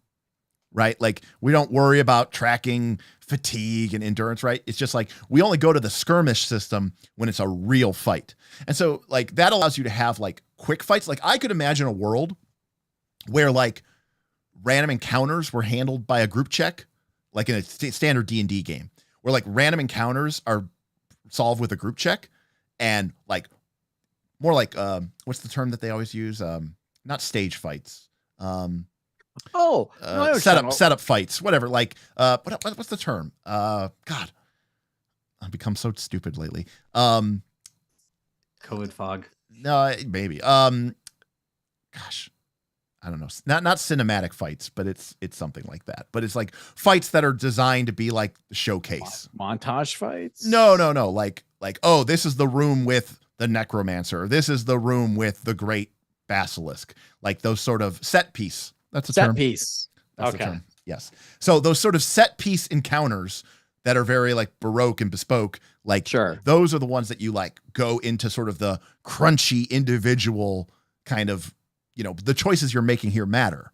Yeah. Right. Like, the question of whether or not you're going to win or not is actually a valid one. And the individual decisions you make are going to determine the outcome. With those other encounters, you were going to win. It's more of just a question of like, did it cost you any resources or not? So I can get on board with that, particularly because if I don't, I'm a hypocrite. Because in Darker Winter, right, actually, we had in the exploration part, you would have fights that were basically a group skill challenge, right? So everyone got to roll and contribute to the skill challenge, and then the end result determined, like, yes, you win, but by like how much, right? Mm-hmm. Like how much resources you got drained. And I think things like that can be good if, to your point, it's not important, right? If Mhm. it's purely just there because this is going to slow you down, potentially drain resources, you can quickly in a narrative establish, you know, hey, you guys are cool, you're badass, you won this fight, and you didn't spend that many resources doing it. Great job, you're heroes. That's especially attractive in a game like Pathfinder, where like the alternative is we're going to spend an hour resolving a moderate encounter, which you guys will automatically win no Right. matter what. What are we doing for Friday nights, right? Right. I can get on board with that. With, again, as you said, though, the set pieces being like, yeah, I want to control my character. I want to. Yeah. I mean, like a great example of this is when we finally got into a real honest to God sword fight in Legend of the Five Rings. Right. You were legitimately nervous. My hands were fucking shaking. It was intense. Because like seven session into this campaign, it's the first fucking fight we have. Right. And that's because in that game, going into skirmish mode, I would imagine going into a duel would feel pretty similar. Right. You understand how much your character's life is on the line and how what's great about that is you didn't run it the way L5R wants you to run it. You know, you theater to mind it. Oh, right? yes. And it made it 100% better. Because if I had been sitting there thinking about fucking zones and looking at the fucking sketch drawing, I probably would not have had that like, oh shit, I'm gonna die. I probably would have been like, oh fuck, I hope I die.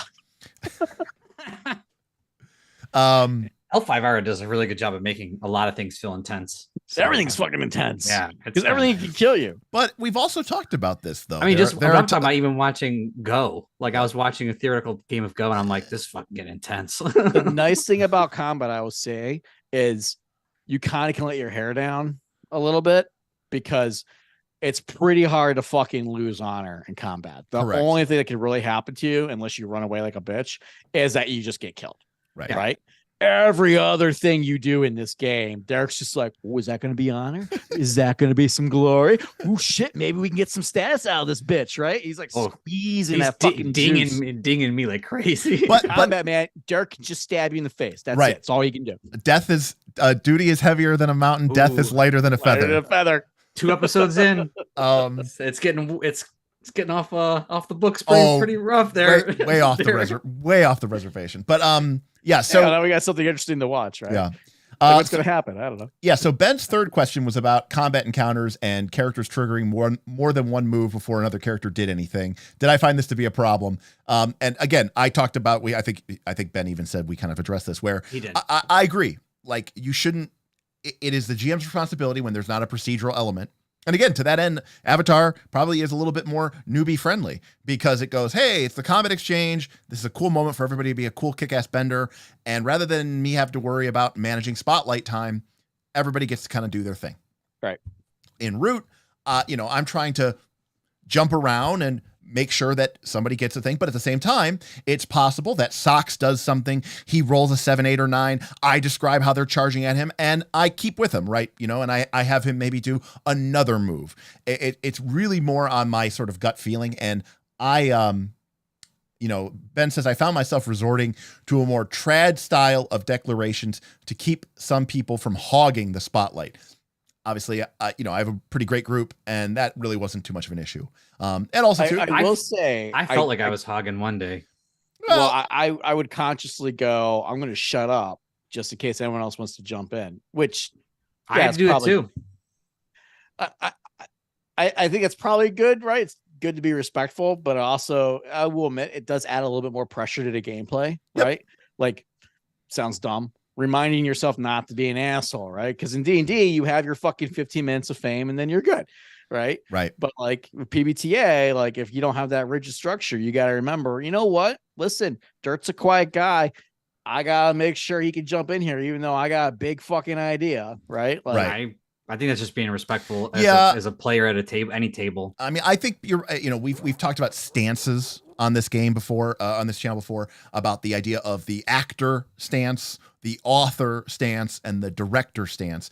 And I think PbtA games do ask you as a player to be more in that sort of director role than a lot of people might feel comfortable. You're like, no, I want to be my character and I only want to think about me and I only want to live through my character. And it's like, no, this game doesn't have the kind of barriers and guardrails that prevent people from hogging the spotlight. I think that can be hard. If you're going in PbtA raw, like I mean, keep in mind, Derik, you're playing with 2 other GMs at the table, right? Right. Expert PF2 GM right here. Save Versus. You're the most experienced in the group. So with another super chat from Save Versus. Solution for more group synergy. Just put the 4E Warlord in every game system. So, the 4E Warlord is obviously my favorite class of all time. I will say in every edition before E, the version of Warlord they have has always fucking sucked. Yeah, that's ironically true. The only other version I've actually even kind of liked was the martial archetype in PF2. All the other ones just felt really lackluster. Here's how you know the 4E Warlord was great, because people hate 4th edition. But if you go onto a board, everyone loves the Warlord. So that's how you know it did something right, because people hate that edition of the game, but people do tend to cling to it. All right, we got 2 more questions from Ben. My biggest issue with Root was that the game pushes the stakes so high, so fast, that in a 6-session campaign, it seemed like the only way to counteract the relentless power increase of the Vagabonds was to lean heavily into hard GM moves. Did you find this to be the same in your case? So the answer is no, but I do have sort of a thought that I'll kind of come back to as we come to the end of this. Yeah, I mean, listen. Me and Smith kept going back and forth, especially I think it was in episode 5 where, I'm trying to like Stark shit and he's like trying to save shit. And then it was episode 6. You like jumped in the middle of the fight after I shot the arrow over. Yeah. Like obviously we were escalating like in conflict with each other. Because let me be clear about something. As the characters gain advancements in a game like Root and they raise up their stats and they start getting lots of +2s and even some +3s, and maybe they start getting some more exhaustion in their track, and they start figuring out how the game works, and they start going, oh, I'm gonna age you. It's like, okay, to get a 10, I already need to roll I only need to roll a 7, which is the most common number by far. But then if somebody is willing to aid me, I can easily get a 10 almost every single time I roll. The characters can become very powerful, and that sort of that's kind of been true of every Powered by the Apocalypse game ever. And so I do think that, as characters are gaining advancements, I do think there's a natural inclination to raise the stakes. I think I raised the stakes as we went through the Root game. Things got you guys kind of raised the stakes. Mm-hmm.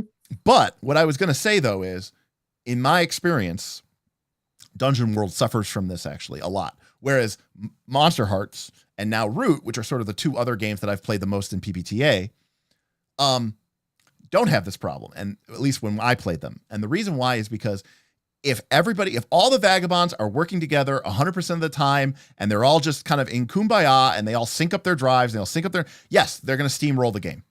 If they try to like just win it, they're going to steamroll the game. Absolutely. Right. The thing that keeps, and Bob kind of hinted at this, the thing that kind of kept the group in check was the group. Right.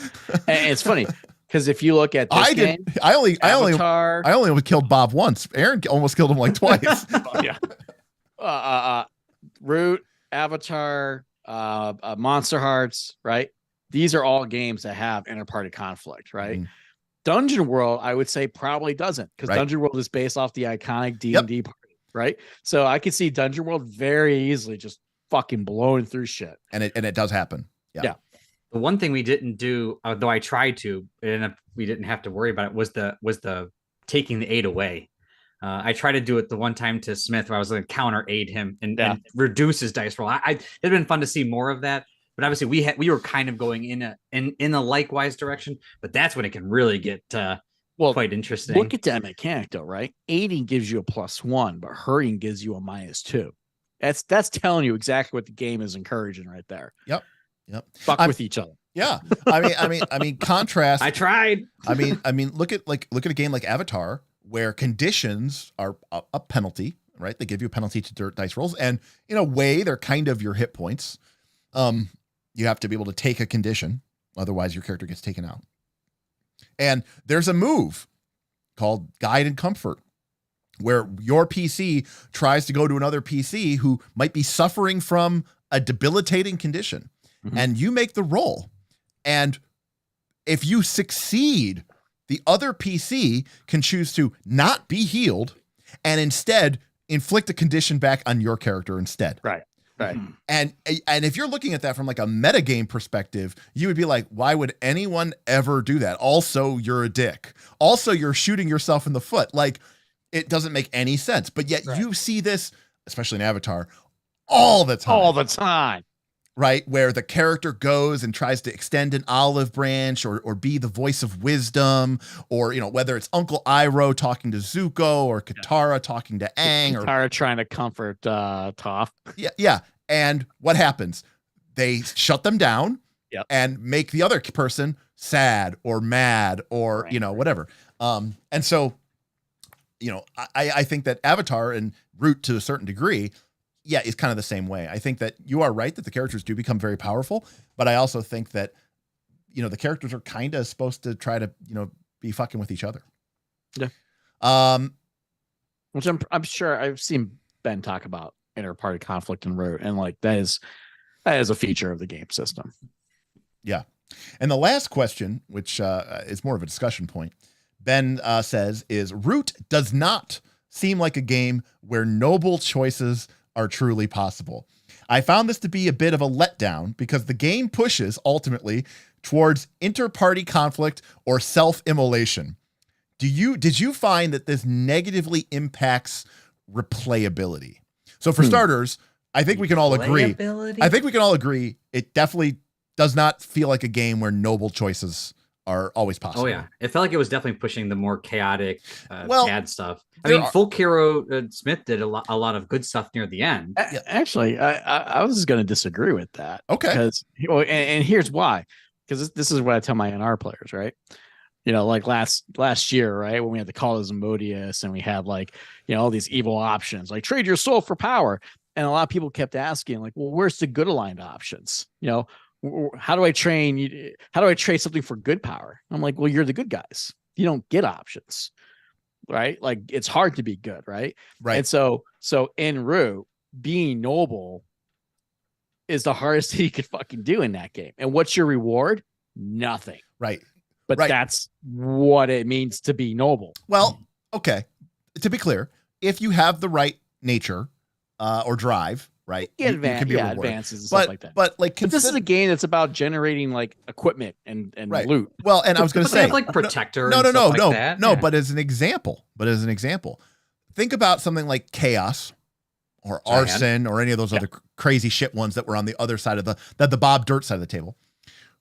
What'd you have to do this? I started a fire. I lied to them and told them to go attack each other. And you're like, cool, Chaos. 5 minutes into the session, check. Okay. Whereas like Smith, in order to get his folk hero, he had to go into debt, sell his longsword in a game that is about acquiring gear, and then help out the people of this beleaguered town. So yes, now it does give you the advancement. And so that's kind of like a nod saying, yes, this is easy. But you know, look, Jedi get powers too. But it's a much harder, longer, slower, more painful path. And so I do agree with you that it makes it sort of a noble. And I don't know if this is exactly what they were thinking of, but I cannot ever help tying Root back to Game of Thrones. Being noble in Game of Thrones got you exactly dick, right? Right. Usually it got you killed. 9 times out of 10, it got you killed. I was kind of waiting for Socks just to get fucking knifed. Like, right. Hey, thanks for saving us. Right. We're gonna kill you and take your shit. The Aerie sends their regards. You know? And then they kill your pregnant wife, you know? It's just line in Game of Thrones, like, yo, Ned Stark was an honorable man. Ned Stark was a fucking idiot. Like, right. And they're right, by the way. Right. And whether it's Ned or his son, right? And like all the characters that were sort of, honorable and good, and it got you nowhere. And I cannot help but feel that like Root and in their sort of versioning of it is sort of emulating that idea that it is tough to be noble. It is hard to be noble. And so, and I also think, Ben, that the nature of the faction system and the fact that, and I thought we did a really good job with this, by the way, gentlemen, I can imagine a world where a lot of people play this game and all 3 or 4 party members have the exact same prestige tracks, right? Where it's everyone's +2 with their Aerie, everyone's -1 with the cats, everyone's right, like because everybody's was cool seeing how different everyone's. It was very cool to see people have different Well, it's because we all had our opinions. different motives and different Right. tinkering that we were all trying to do. Like I Right. was going this way a little bit, and Smith's trying to pull me back, and he's going this way, and I'm like, I guess I could go a little bit there, but I'm not going to Right. go full in. Yeah. It's kind of cool. But I think the nature of the game, and they stress this several times, is that you are not a hero. You are a vagabond. You might be a hero today, Right. but you could But be you are a vagabond first. but you could be gone tomorrow, right? And selling your sword to the highest bidder a week later, right? There's kind of almost even the best of characters is still kind of like a Conan type character where, yes, at the end of the day, Conan is going to do the right thing in his own moral judgment. But things like he'll happily kill someone for money. He will, he might not like cut them down in the street with poison or something. But like, if you pay him to like, we need you to infiltrate these people, this thieves guild and kill these people and take this, he'll be like, yeah, okay.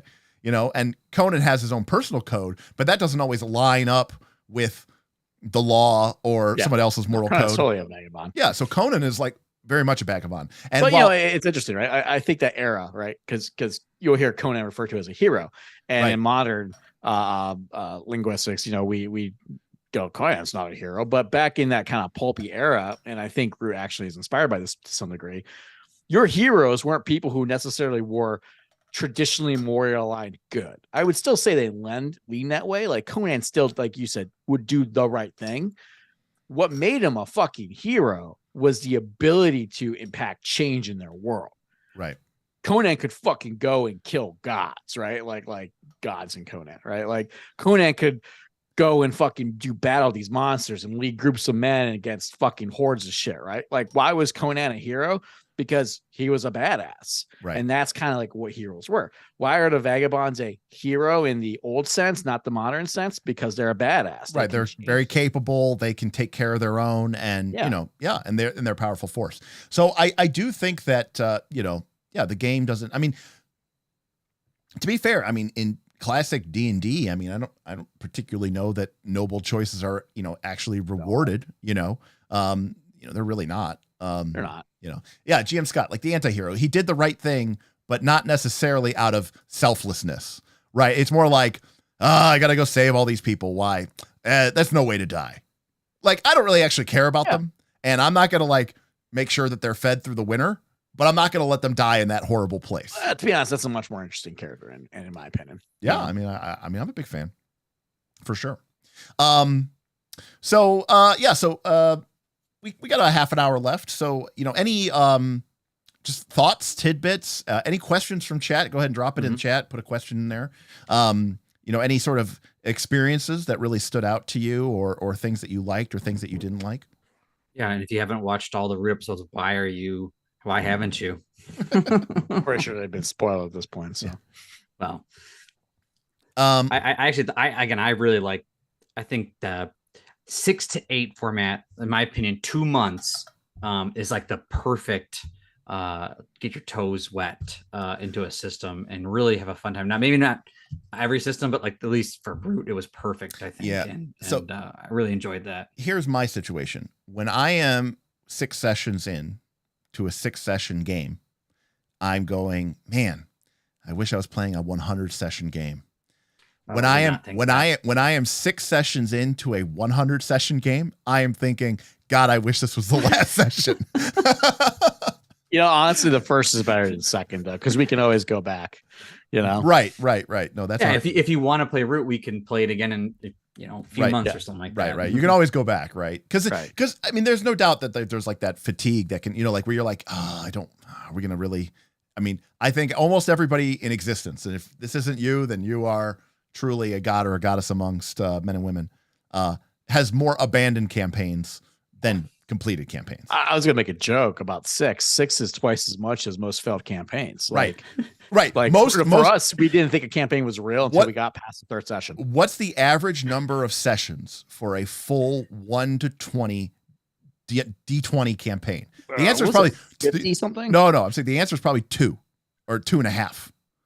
Oh, like people to get that, you mean? Right, like because you sit down and go, guys, we're going to play 1 to 20 because we're going to get all those cool abilities. And then 2 or 3 sessions later, everyone's like, the group fell apart and we just couldn't do it. Shit, I was going to say 1 to 10, like a 1 to 10 campaign. I only make it like 2 or 3 games in. It's hard, especially Vince, as you get older. Vin says 100% break the campaign up into segments. I think that's just, I mean, especially if you're like us and we have so many different games that we're interested in. It's also At kind the of same like, time, right? Yep. Because a lot of times, I mean, like, look, obviously there was a lot of delays getting Root to the table because Bob and I were busting our ass for months trying to get what are you talking about? We started last month, August, right? That was the plan. No. Start Root in August. Right. Start Root August. Right. Exactly. My mistake. But you know, by the time we started running the campaign, I was already kind of like, oh, look at this game. And oh, look at this game. Right. Like the new flavor of the month. And so when you lock in and go, you're going to be playing this game for the next 3 years or 2 years. Not only is that tough from a commitment standpoint, it's tough because it's like, man, am I really going to let all these games just sit on the shelf for that long?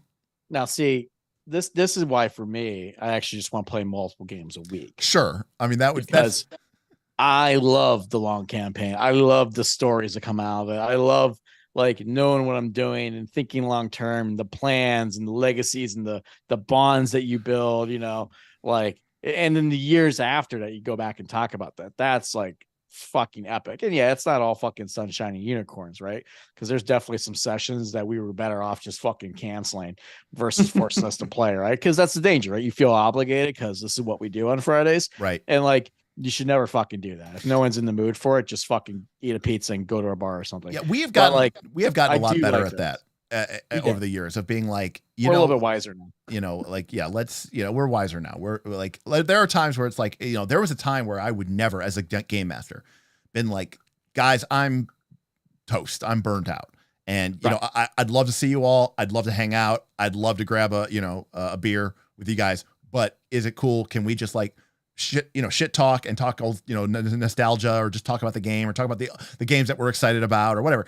And I would never have done that in the past because I would have been like, no, I have an obligation to the campaign, you know, that I have to make it so that, you know, the game. We were douchebags in our 20s to be but also too, I think it's tougher. I think it's also, Bo, I do think that some of it has to do with when the campaign is that long. Yeah, you have to pace yourself. No, but like when the game is only like 5 or 6 sessions, you're like, oh, well, don't worry, we'll be finished in the next month or two anyways.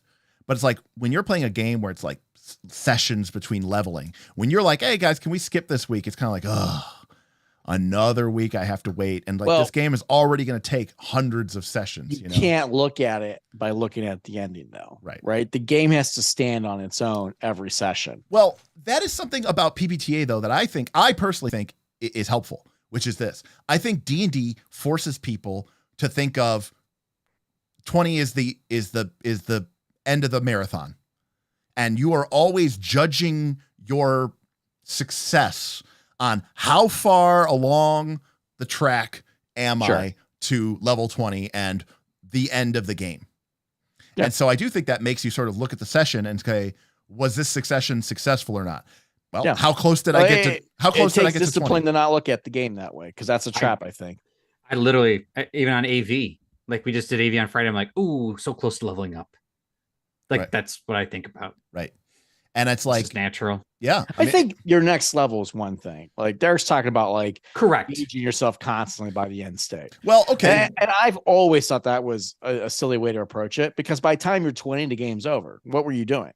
Right. 2 years to get to the end, and now you're here and it's over. Right.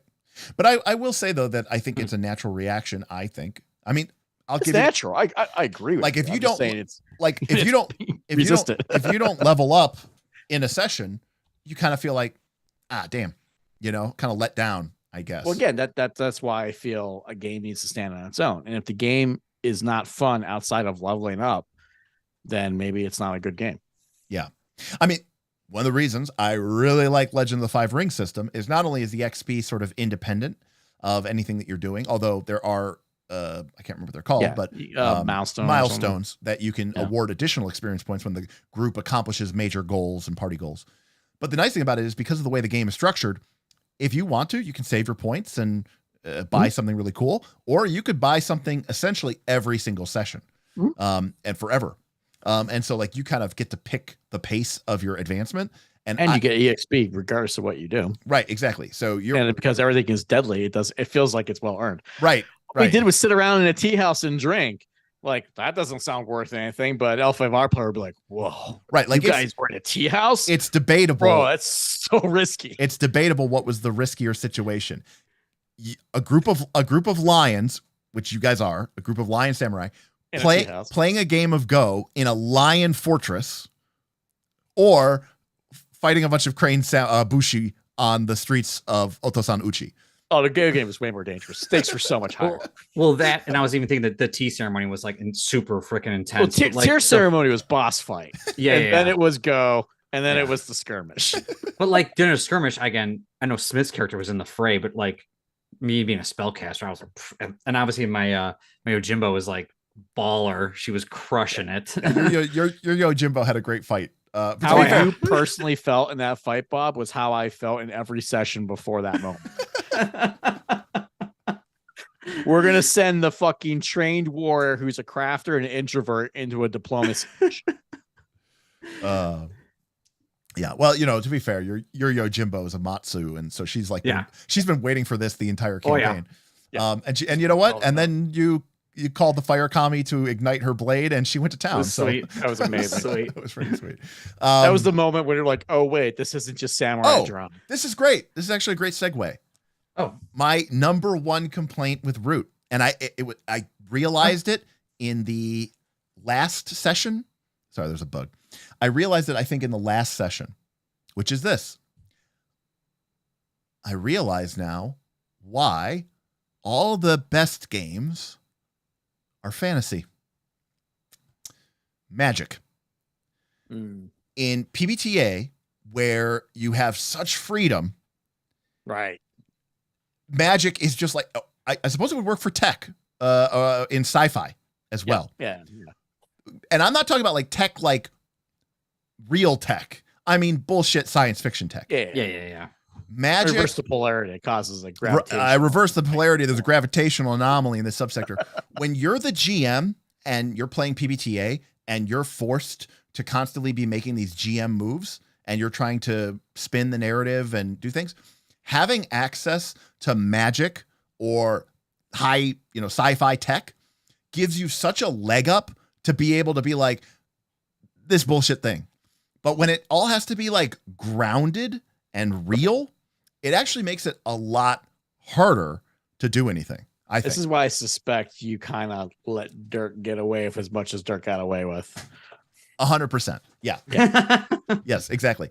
Which, by the way, I completely approve of. It was great. Yeah, because like whether it's a ritual system or like even in Fabula Ultima, which has this ritual system, it is fantastic both as a GM and as a player to just have this sort of resource, that you can call upon to sort of creatively solve problems. Mm-hmm. And I think that is part of what makes the game fun.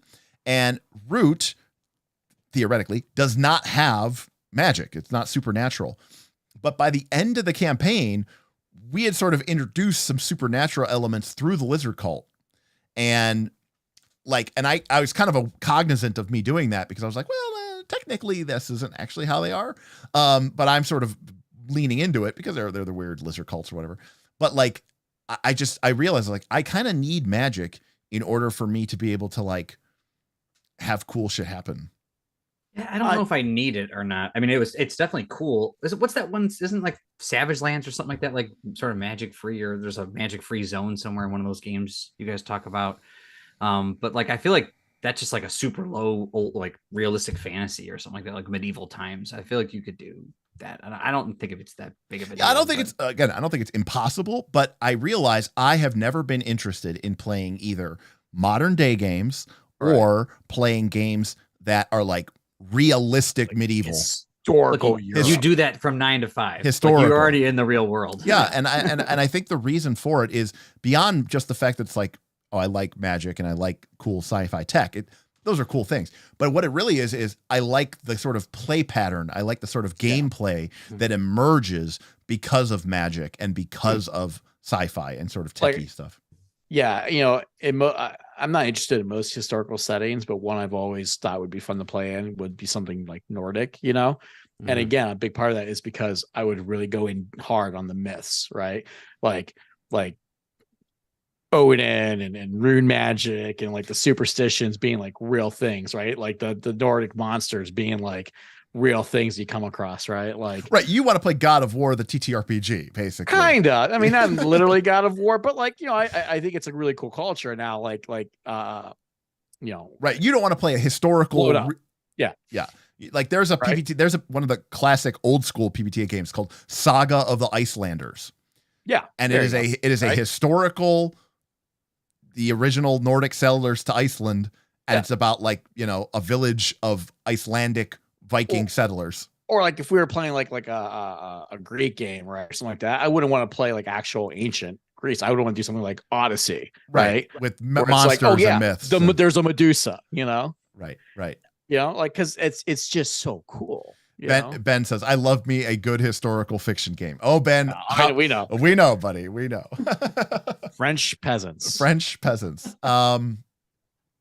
yeah, I mean, I think that, you know, all in all, I just think that, I thought that I thought that the session, I thought it worked well. And again, I know that I get I'm always torn because, like, you know, I also understand like a lot of these games, like you play them for even 6 sessions, you don't fully understand everything about the game system. And there's a lot we didn't get into. And again, I think it's always important to not like be like shit on a game and be like, yeah, well, you're just playing it wrong, you know, like, and you know, I tried to sort of be mindful of that, but I mean, I look at this like 6 sessions. I look at it as like a well-developed first impression. Yeah, exactly. That's right. It's not a flip through. It's not a one session. Like we put it through its paces a bit. I think we're entitled to a first impression. Yeah, I agree.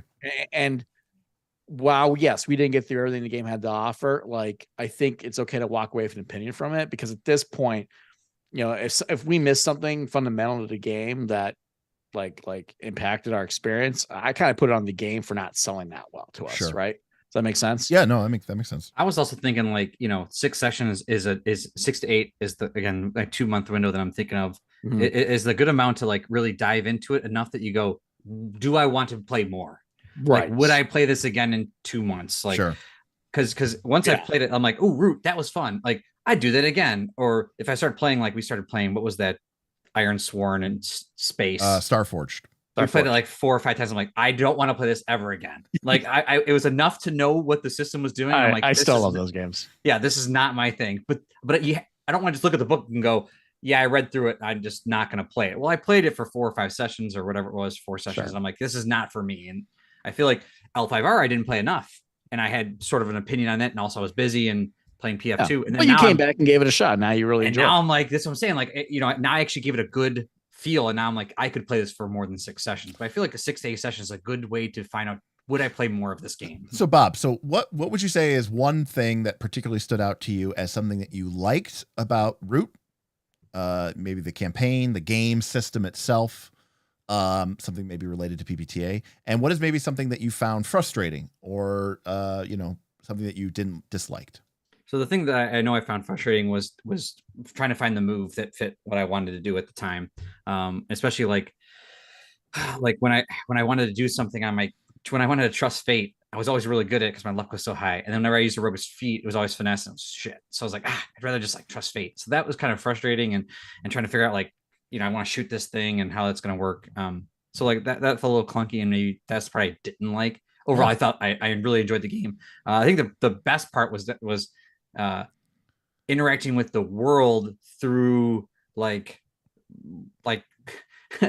through the off the rails that was happening. Like I like the idea that like you didn't come with a plan and the PCs were driving the story, like, which is what PbtA really does well. And like Smith's like saying we're gonna do this and maybe we'll try this, and all of a sudden now we're in the wood, what is it, the wood leaf or whatever it is, and we're burning down the underleaf that we're burning down the tree, and my brother's there and all this stuff. It's like what you couldn't even like make this stuff up. So you leave with those stories going, that was insane how that developed. And you know, again, the dice roll sort of determine that a lot of times too. So do you think that I love PbtA for that? Do you think that the game rules, the mechanics of PbtA, and at least I like PbtA. Our interpretation of them, you think that's what led to those moments?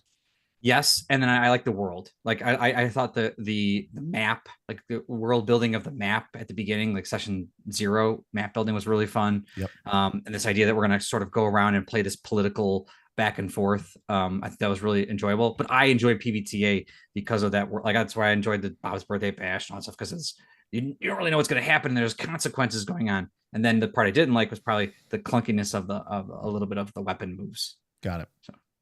Smith, same questions to you. Almost the same answer. What I didn't like, we talked about it, the weapon moves. And yeah, I think that I really like the world building, and I like the factions and your interaction with the factions. In terms of replayability, it's kind of like a board game that, it's inspired from, where like you could just roll up a new woodland and have a completely different adventure. And that's kind of cool, like think about how different the map could be. And, I mean, the only reason lizards and the otters were in our game, they were not in our game, but our patrons, our viewers tipped gold enough, and we added them in. And like those two factions really ended up kind of dominating most of the action throughout the course of the game.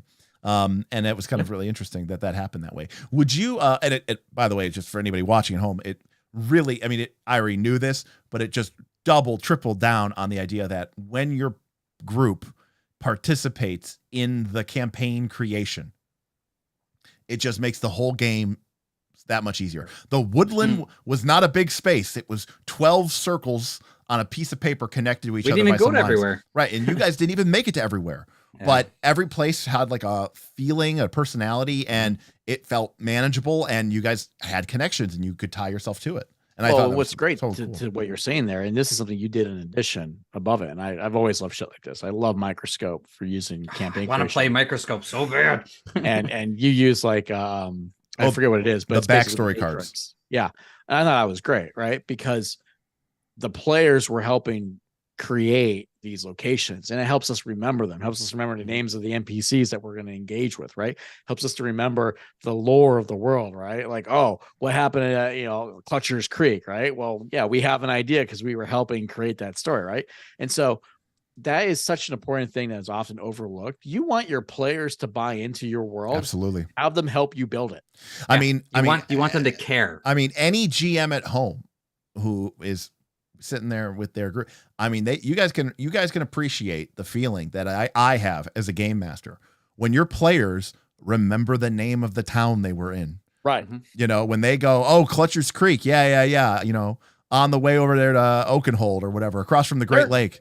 Campaigns we play, I don't remember the characters. Right. I don't remember my character. Right. When your characters remember the name of an NPC, when Bob goes, oh, you mean Skipper Magny? I'm like, yeah, I do mean Skipper Magny. It's like, that's a great feeling. Right. Like that's like a great moment. And as a player too, I think you feel more involved with the game system. Well, the world's more real to you. You think of it, Yeah. And that's also like versus it's like the counter argument to like bringing your backstory, right? It's like, we built the world and our backstories together, which means we care about the world and we care about your backstory and my backstory and how it compares to the world. Not just I showed up, I got my backstory right here, and I don't really know what you're doing over there, but I got my backstory over here. Yeah. Such an incredible difference, and makes for a longer lasting game. The more invested you are as a player, the more skin in the game you have, the more likely that game is going to survive, because the GM is going to feed off of that energy that you're putting in, which means they're going to do even better bringing that world to life. And you're not going to like walk away the second the spotlight isn't on you, right? Right. I mean, you're not even there for you. You're there because of this world, which is why you should be there. Right. The players aren't quitting on the GM's game. It's their game, right? It's their world, Right. I think that's an important thing. I think for me, there was some hope that the mechanics of the group, again, one of my biggest complaints about PbtA games is games period. I hate aid checks. I hate helping. I hate them so much. If you know my Pathfinder 2 house rules, like I still allow them, but I don't even make them a check. I just make them automatic. And I actually didn't mind help in this game because it's not a roll. But it costs a resource, and that's what I did like that. So my most important rules for helping are it needs to cost something, and it can't involve a die roll. And like the classic Dungeon World move, help or interfere, is a die roll. I fucking hate it. Like this game's help or interfere move got a thumbs up from me. So I really, really, really like that. And so I really like that about the game. But some of the fiddliness in combat felt a little overwhelming. There was a lot of moves. There were a lot of tracks. Every NPC had a track. How do you handle it if it's a group, but then they start pairing off one by one? I also felt like, and this is more of my impression of you, because I feel like if I had been on the GM side, I would have a hard time maintaining pace in Root, because it's so trivial to escalate and just fucking annihilate a PC instantaneously. Right. Like we were talking about the large groups. Right. And I felt like, and I'm not saying you were struggling, I just feel like if I had been GMing, I would be constantly struggling with how hard can I push right now and not fucking kill the player, but keep shit tense. Right. At the same time, there's nothing in the Root book that talks about balance or anything. But you don't want to fucking kill PCs every fucking fight. Well, right. But I would argue that in a game like Root, when you describe the group's like, no, we're going to save these people. And I go, all right, well, 25 airy guardsmen are marching into town square. And the party's like, we're heroes. And then they're all dead because it's some Game of Thrones shit. I mean, you can run it that way, I guess. Right. Yeah. But I mean, that's the way that the game is set up. Like you can't do that. Like you don't have the ability to do it. You're not D&D characters. You're not superheroes. You're good quality. Like a classic example of this is like Jaime Lannister, best swordsman in all of Westeros. And at the Battle of the Whispering Woods, where he's captured, they're like, the Kingslayer killed 7 of our men. And they're like, 7? What? One dude had a 7-to-1 ratio? What? Like, that's out of control, right? And he's like the most insane swordsman in the entire land, right?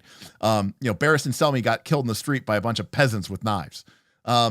So I think that there's more of a realism edge to that, which might grate against some of our notions of. Sure. And I'm not talking specifically about that. More of just like in general, 4 boxes isn't a lot. It can go really quick. It can. It really can. Combat. I'm not saying it's like Legend of the Five Rings deadly, but I could.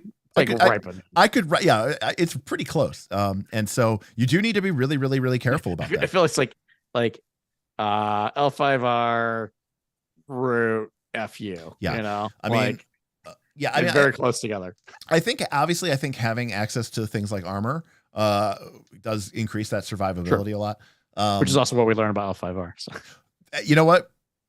That's funny. Maybe that's the problem. We just don't wear fucking armor. We don't wear fucking armor. Just terrible at these fucking games. We play D. Aaron's like about how hard it is. Right. All you do is Aaron's like, Legend 5 is so frustrating. He's I got these robes. I'm constantly getting hit by orcs. You're like, I'm so frustrated because my character got involved in that sword fight, and it just felt like I was getting my ass beat because I was wearing robes and I kept getting stabbed and it hurt. And then you're like, oh, then I put armor on, and actually most of his attacks did 0 damage. Right. Everything became trivial. Everything was super easy. I have religious robes in both those campaigns. Yeah, you did.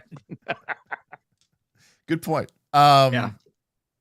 So I liked the aid roll. Let me ask you this. Magpie. We've done it with Avatar, and now we've done it for 6 sessions of Root. What do you think about because in my opinion, the core pillars of Avatar and Root PbtA games are this idea of the skilled defy danger move and the unskilled trusting fate, trusting luck. I like move. those. Like, did you like that? Yes. I didn't like that it forced me to do luck and finesse. I feel like you can trust fate in a different sense. Like, again, Root had luck, so it's built into this game. But like, to be fair, other systems, Avatar has something very similar. Yeah. Hope, I think it's called Hope. Yeah. So, but I could see it. I could see. I don't know why that seems darker.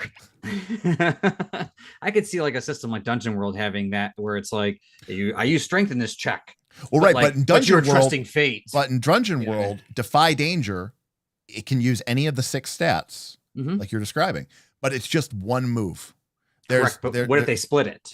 But then, what if there was like a more like I'm more skilled because of something? Right, but then the idea is in these games is that when you're not skilled or you're not trained, by definition, you're trusting something or you're relying on something else. I agree, but what I'm saying is the attribute that you use, like can I defy danger? Can I trust fate with strength? Can I trust fate with charisma. Right. And I would say no. But the other that's what I don't like. The other that's thing, the only this part is I the don't blur like. between simulationist and like narrative. Well, right? the other thing is, this is like the secret tech. The other thing is, by having all actions in the game that aren't explicitly covered by your training or your existing moves, by having them default to trust fate, means that if you can put a point or two into that stat, you're kind of good at everything. Yep. Whereas if it's spread out across the 6 stats, you'll be like, well, I'm bad at that. I'm not going to do that action. And like, that is something I think they really don't want you to do. That feeling of like, I'm not even going to bother to make a check in D20 because my character's not trained at it and I don't have a good stat. So I'm going to fail. And you're like, I'm just going to make things worse for my party if I even try to look at this check. But by having trust fate, because I will add this, Dungeon World did have the old school Apocalypse World mechanic. Dungeon World used XP, which a lot of PbtA games do. You needed like 5 boxes of XP to advance to the next level. Anytime you rolled a 6- on any check, you got an experience point. So the game kind of rewarded. Which is actually awesome and kind of sad that doesn't exist. So anymore. You could be I understand why, but like you could look at like, you're like, wow, my character is really bad at dexterity. Derik, I am going to try to dive between the dragon's legs as it breathes fire. And I'm like, you're really bad at this. You're like, yeah, I also want that experience point. And you roll and you're almost like, look, if I pass, great. Right. And if I fail, well, great. I get an experience point. In fact, you could argue that in Dungeon World, a character who only takes actions that they're really good at will keep succeeding and thus won't generate any bonus XP. But a character who goes out of their way to do shit that they're bad at will actually roll a lot more 6-, which potentially could cause a lot of problems. But at the end of the session, they'll be like, almost double leveled. How'd you boys make out, And they're like, so like, also like, here's the thing. And it's obviously hard when you're the player. You don't want to roll a 6, but when you're outside, like we are right now, cause we're not playing the game. So right. It's always different. It's always different when you're in the game, right? It's always different when you're in the game, but when you're out of the game and talking about the postmortem of the game you just played, and you don't have to play this game next week. 6s are fun. That's what you really want, right? Because if like Iron Storm's a perfect example of this. If you fucking hit everything in Iron Storm, the game's fucking over in 20 minutes, right? Okay, we're going on a quest. Okay, we've made the journey. Okay, we're here. Okay, I'm gonna make a progress move. Cool, we did it. Like nothing bad happens. And this is how PbtA works, right? It's the equivalent of the fucking Milk Run episode that we had in Scum and Villainy. Right. And everything worked perfectly and you got paid. Right. That's what happens when you succeed. And that didn't feel like that didn't feel like an adventure. That felt like a Tuesday, at work. Right. Which admittedly where we were at that point, we needed that. But but in a way, diving between the dragon's legs when you suck at dexterity, that's going to be great because the session is going to have something interesting happen. Right. Yeah. That's why we're playing these games, right? Yeah. So what is D20's greatest sin? When nothing happens. Right, exactly.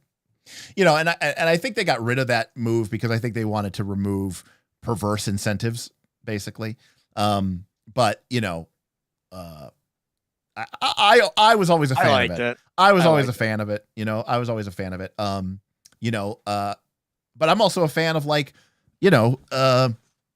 mechanics like in Torchbearer, where you can use a trait against yourself. Mm-hmm. To increase the likelihood that you will fail the check that you were making, but that earns you a camp check. Yeah. Which you really want. Super interesting too, because you need failures to advance. Right. And you need failures to advance. So if you're really good at a skill and you want to get better at it, if you just keep doing easy shit, you'll literally never advance. You have to do hard things that you're going to fail sometimes. So I do like that idea of putting that into the play pattern, but generally speaking, 6-, but is at least fun because the GM is doing something. But in Root, you don't get anything for it. So even in Blaze in the Dark, if you make a desperate move, you mark an experience point. You can get experience, yeah. Yeah, so that's like their version of the 6-. If you keep, if you put your scoundrel into a position where they are very desperate, the game rewards you basically. Yeah. So Bob, now that Root's finished, imagine, there was no channel or anything like that. What game are you it might even be a game that we're currently playing. What game are you?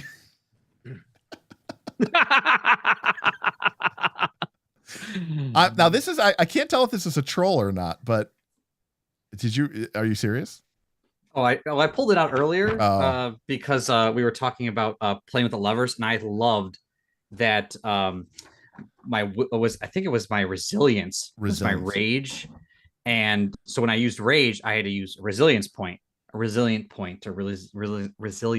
then when like stuff would happen, Derik would be like, well, get like 2 resilience points and you could do that. I'm like, fuck, I really want to be able to rage again in a little bit or something like that. So like that kind of like playing when you were talking about earlier with levers. So I grabbed this out and then we kind of moved on. But Dungeon Timer Stream was probably one of the most fun I've had with a game that felt serious enough, but like pizza and beer, pretzel league. Like you showed up, you advanced. If you didn't advance. And it was like theater of the mind, but it was like, I don't know. Maybe that was also the Caves of Chaos. Like that also was an awesome place. But DTX was really fun. If I could play that again, sweet. If not, I'd run maybe back for Panathuk. Let's try that boy out. DTX or Panathuk. Bob's getting old school on us here.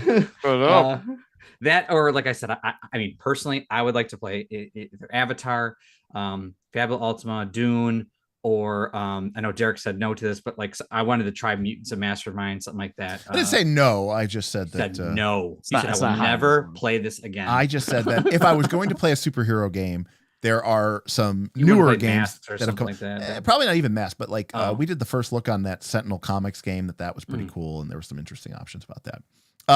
So same question to you there, Mr. Smith. We've got a couple. Bob. so I don't know if you know this, Bob. Or 4E. I just want to. I asked Bob for one game. I want to play a campaign. Well, this is the problem for our group, right? We want to play all the games, yourself included, by the way, Derik, because all these things sound appealing to you, except for Mutants and Masterminds. Yeah, correct. And by the way, I love Mutants and Masterminds. I know, 100%. I've just played it a lot. I've played it a lot. It's fiddly. Yeah. It was after I think the last show, Bob. They're gonna run the parking lot, and one of the things we talked about doing was kind of like the birthday bash, right? Like a DTX in a classic dungeon, right? So the way Derik ran DTX, right? Like we call it 5th edition.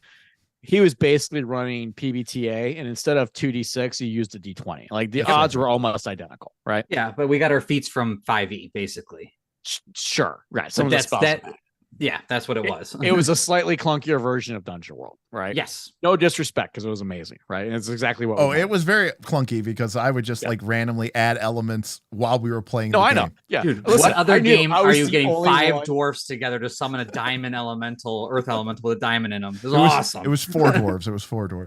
I was literally the only one at the table to even do the rules of 5th edition. And like after the second session, I just kept my mouth shut because it was fun and better for it, by the way. So anyways, what we thought would be awesome would be a dungeon TX style, like a DTX style game, birthday bash, 5th edition, PbtA, that visceral narrative theater of the mind gameplay. So not fiddly D20, but in classic modules, like going back to like the 70s and pulling out the old shit. Should have bought some of those at Origins. Yeah. And just playing through these amazing adventures, but with this narrative, visceral PbtA like game. Like, I'd be down. I think that'd be great. I think it'd be fun. We'd have a great time. I think also if we did this for the channel, I think it'd scratch multiple groups, right? I think it'd get the narrative PbtA groups. I think it'd get the older guys back in, seeing like, oh, I remember this dungeon, right? And what I like about PbtA is in some ways, like the D&D versions of PbtA, in some ways, it's a better D&D than fucking D&D, because the emulation of what the game is doing succeeds better than D&D's proceduralized checks. And don't get me wrong, if you're in the mood for proceduralized checks, that's great. But if you just want the feeling of that dungeon crawl, you want the excitement and the visceral combat of it, that emulation is where that shit comes alive. So doing that in a fucking Panathuk. I'm ready, GM Scott. Classic. I said I'm ready, GM Scott. Temple of Elemental Evil, perfect, right? I think that would be fucking phenomenal. But outside of doing that, that's probably the top of my list with you, Bob. Outside of that, pretty much agree. FU looks amazing. I would obviously play 4th edition. I love 4th edition. I would swap Dune for STA in terms of personal preference, but I would play either. You know, I want to play Dune when Dune comes I like out. Dune. So yeah, I like the idea of Dune potentially being, something that we do more towards the movie release. But I would also just like to formalize DTX into like a thing. Oh, like yeah, a no, written document. if we did a custom DTX, I would be. I just remember like some of. I would force Derik moments to of this sit game. down and explain shit if he had a role. Otherwise, I would just fucking write it down myself. That's the problem. Because then I'd be like, oh, that's a great idea. Like, we'd be playing it. I'd be like, that should be the rule. And then like nothing ever got written down. Remember damn adage? Oh, damn adage. Right. Because I was tired of your barbarian rolling low and not doing damage. It's like, dude, you're a barbarian and you're raging. You should be doing a lot of damage. You know what? Roll with damn advantage and just roll your damage dice twice. Or damn advantage or whatever. Damn advantage. Damn advantage. Yeah. And just take the rolls twice. That was so cool. Well, by the way. Well, what 2012 and take the better one. It was awesome. What you saw in DTX was me basically, as Aaron said, using the principles of PbtA, but basically going, because I'm like the game rules were literally changing as we were playing them. It was like, how do I want this to feel? That doesn't feel like it's good. We should change it and make it better and make it feel better. And like that kind of quick response time is probably one of the reasons why people enjoyed it so much, is because it was like really designed to sort of create a very specific type of play experience. I had a lot of fun with it, but I will say that I have played some classic modules with just Dungeon World, which is clunky in its own ways, and it is a lot of fun. Oh, then I've only played a handful. I played the Caves of Chaos one. And then I saw Ben mention Tomb of Horrors. I've actually played that one. I did not like Tomb of Horrors, but there's a ton of them that I've never played. That was Gygax's serious troll. Oh, that was awful to play. That was like miserable. He did not design that for you to have a good time. No. Right. It was miserable. But that's the sort of dungeon I would make after I got fucking fed up with the NR players. Yeah, I played it with Vin. I was on the freaking ceiling half the time because of my metal armor in the one room. That was awful. I had a terrible time. Yeah. Well, I mean, again, I mean, it sounds like you are still interested in PbtA, Smith and Bob.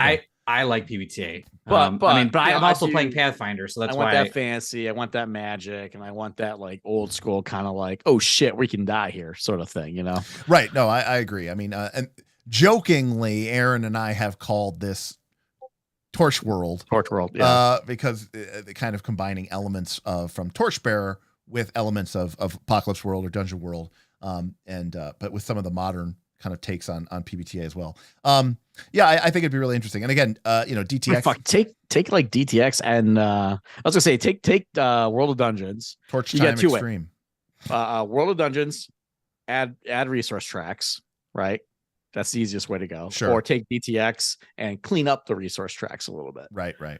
Yeah, I mean, again, I am biased because, again, I really like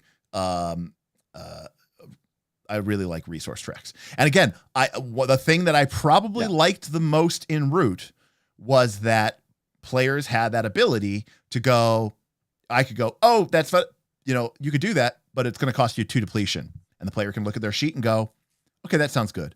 Or I could say, oh, as a consequence, you have to lose a depletion. And you're like, damn, okay. Or it's like, hey, something happened. Do you want that to happen? Or do you want to spend 1 point of your exhaustion? I like the conversation is critical. Yeah, because I like the resource minigame, because I like, ultimately, what it really comes down to is it's a way to get back to the original D&D, which had hit points. And hit points were a fantastic tension mechanic. Granted, getting to the bottom of that track was a little bit final, but they were hard to come back, not impossible.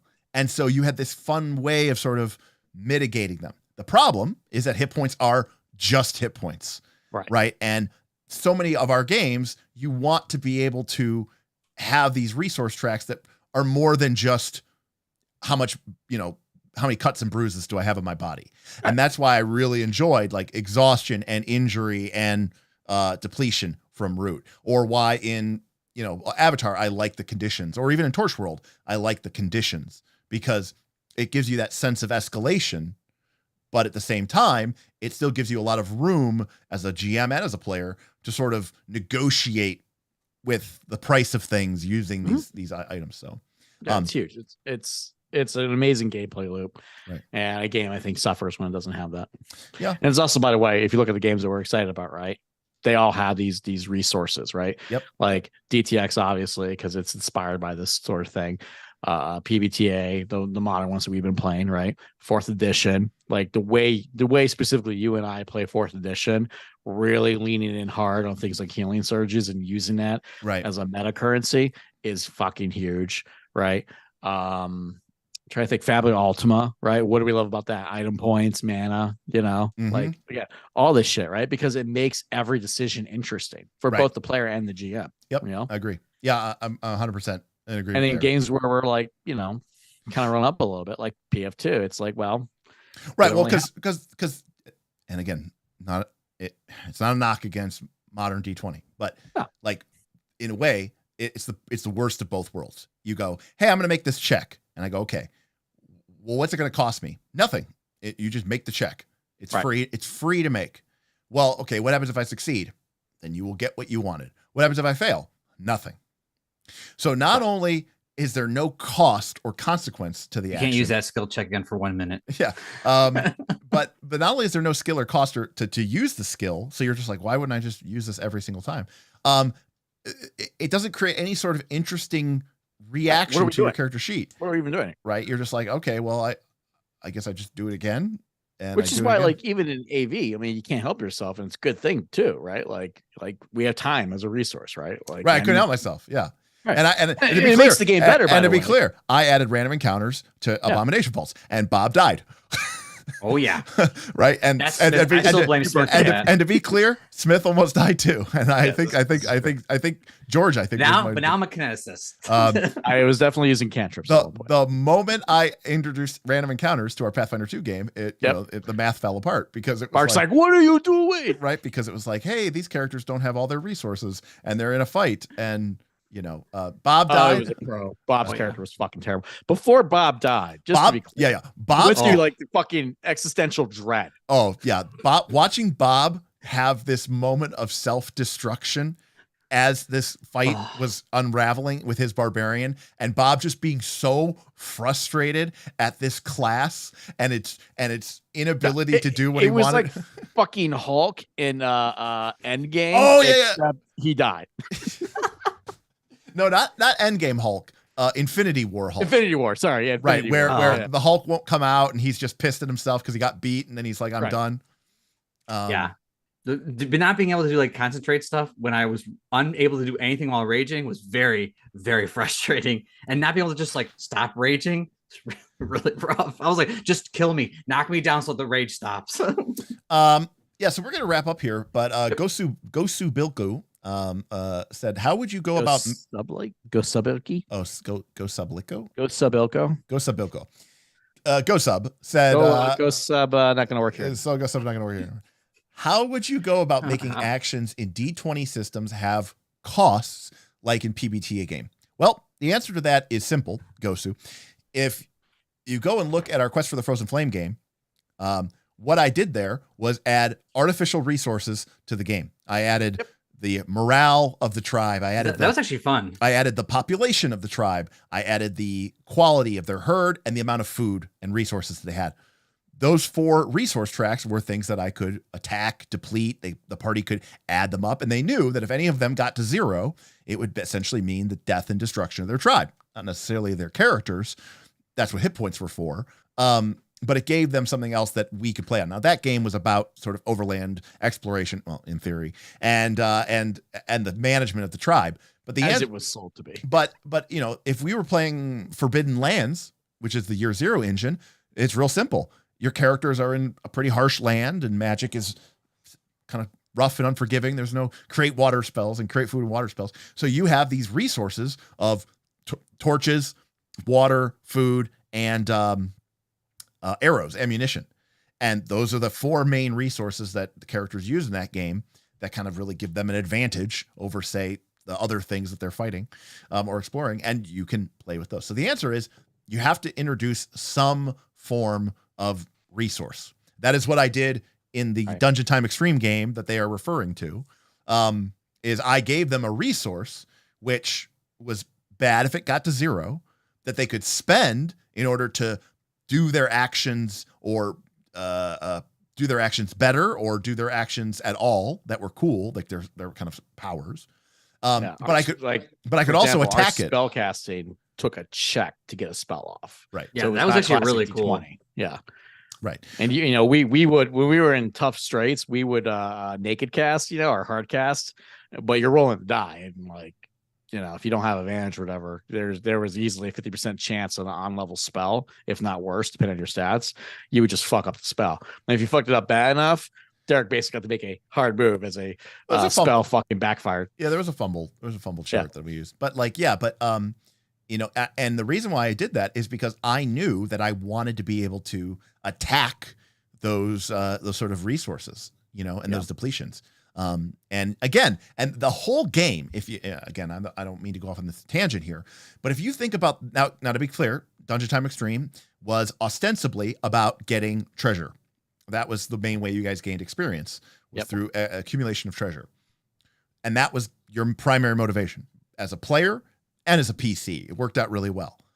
But what ended up happening is you saw these patterns of play where you guys would go, you would adventure, you would explore, you would find treasure, you would fight stuff. Then you would try to find a way to maybe recover some of your resources a little bit. Camp check. Yeah, going back to camp or even like finding something in the dungeon that might help you or restore you, and then go back. And so the whole game became basically a question of like, hey, I want to trade the resources that my PC has for gold and experience out of the dungeon. How do I do that at the most favorable exchange rate? Right. Through clever play and good ideas and maybe a little bit of luck. Because if I roll badly, it's going to cost me more than I wanted to pay. And at the end of the day, the whole point of playing the game was, how well did you exchange your character's resources for the thing that you're trying to get, which in this case was treasure, a la XP. And that's why I think there's such a powerful game loop there, is because some of my favorite board games, there's a reason why a lot of these game mechanics kind of stem from board games, have to do with resource management and getting new abilities to spend your resources. Maybe an ability to make I'll give you a great example. In Fabula Ultima, there's the inventory points. You get 6. Well, now here's a heroic ability that gives you 4 more. 10. That's awesome. But there's also a heroic ability available to the Tinkerer that makes all inventory item actions cost 1 less. So that's 2 different ways of saying you get to do more stuff with your inventory points, but they're different in their approach. How do you spend your resource? How much of your resource do you have? One person might be really interested in a way to reduce the costs on their resources so they can do all their cool powers and abilities all the time. Another person might be like, I know I have 10 of that resource. Can we create a power for me that costs 9? That is just unbelievably powerful, but cost me all that I have. And so, again, I think that exchange is what's really interesting, because at the end of the day, what drives me as a game master is, look, the reality of the situation is the PCs are going to win. When I was watching Endgame in the movie theaters, I knew that they were going to win. But what I didn't know is what prices were they going to pay, right? Yeah. And you could even think about it. It doesn't even have to be a sacrifice, right? It could also be like what had to happen so that this could happen. It literally said that and was it Endgame when Thanos drops Gamora, right? Like, what did it cost you? Right. Everything. Well, yeah, but that was Thanos winning. Right. But I'm just saying. He still had to sacrifice, I guess. But if you go it made it interesting, to Bob's point. If you go to Star Wars: A New Hope, and Luke is attacking the Death Star, and he's going to drop the proton torpedo and blow it up. And to be fair, the red, it's called a proton torpedo. Is it? Yeah. Yeah. Oh, it's not photon. Not a photon torpedo. It's a proton torpedo. Proton. Yeah, proton torpedo. Luke is a newbie pilot. The dude or whatever, the leader of the squadron had already made the attempt to shoot the proton torpedo down into the thermal exhaust port to blow up the Death Star. He had his computer. He got it to 0. It's away. And he shoots. And they go, did you get it? Negative. It just impacted on the surface. He missed. So like the really good guy with the computer missed. So at this point, you're watching the movie. I mean, you can get caught up into it, obviously. But you know, if you were to take a step back, they're going to blow up the Death Star. They're not going to like, Luke's not going to miss. And then Yavin 4 is like boom, boom, boom, boom. Yeah, Blows up. Yavin 4 gets blown up. R2D2, Leia, everybody's just dead, right? No, they're gonna. So you're like, oh my god, how are they gonna win? And what had to happen? 2 things, both important arcs for their character. 1, Luke had to trust in the Force. Yep. Right, because the guy had the computer and it wasn't enough. He's turned off that moment, you know, at the game table where Luke goes, I'm going to turn off my targeting computer. Right. You know, like maybe the DC to hit the proton port is 50 and the targeting computer gives you plus 20. Right. And you're still like, I still have to roll really well. And you're going in there and you go, I turn it off. Right. Like that is a moment where you go, I'm going to choose to trust in the Force, not in technology. And the second thing, because that's not the only arc, Han had to have a change of heart. If Han hadn't had a change of heart and come back and save Luke from Vader, Luke would have been blown up by Vader. Vader had him lined up. He's locked in. Yep. And then boom. I have you now. And then this is why I need to watch movies with you. You know, and then Han comes sailing in. Just miss this entire scene. I've watched that plenty of times. Nowhere on there did I pick up those 2 arcs. It's the point of the scene, Bob. No, I get the point of the scene was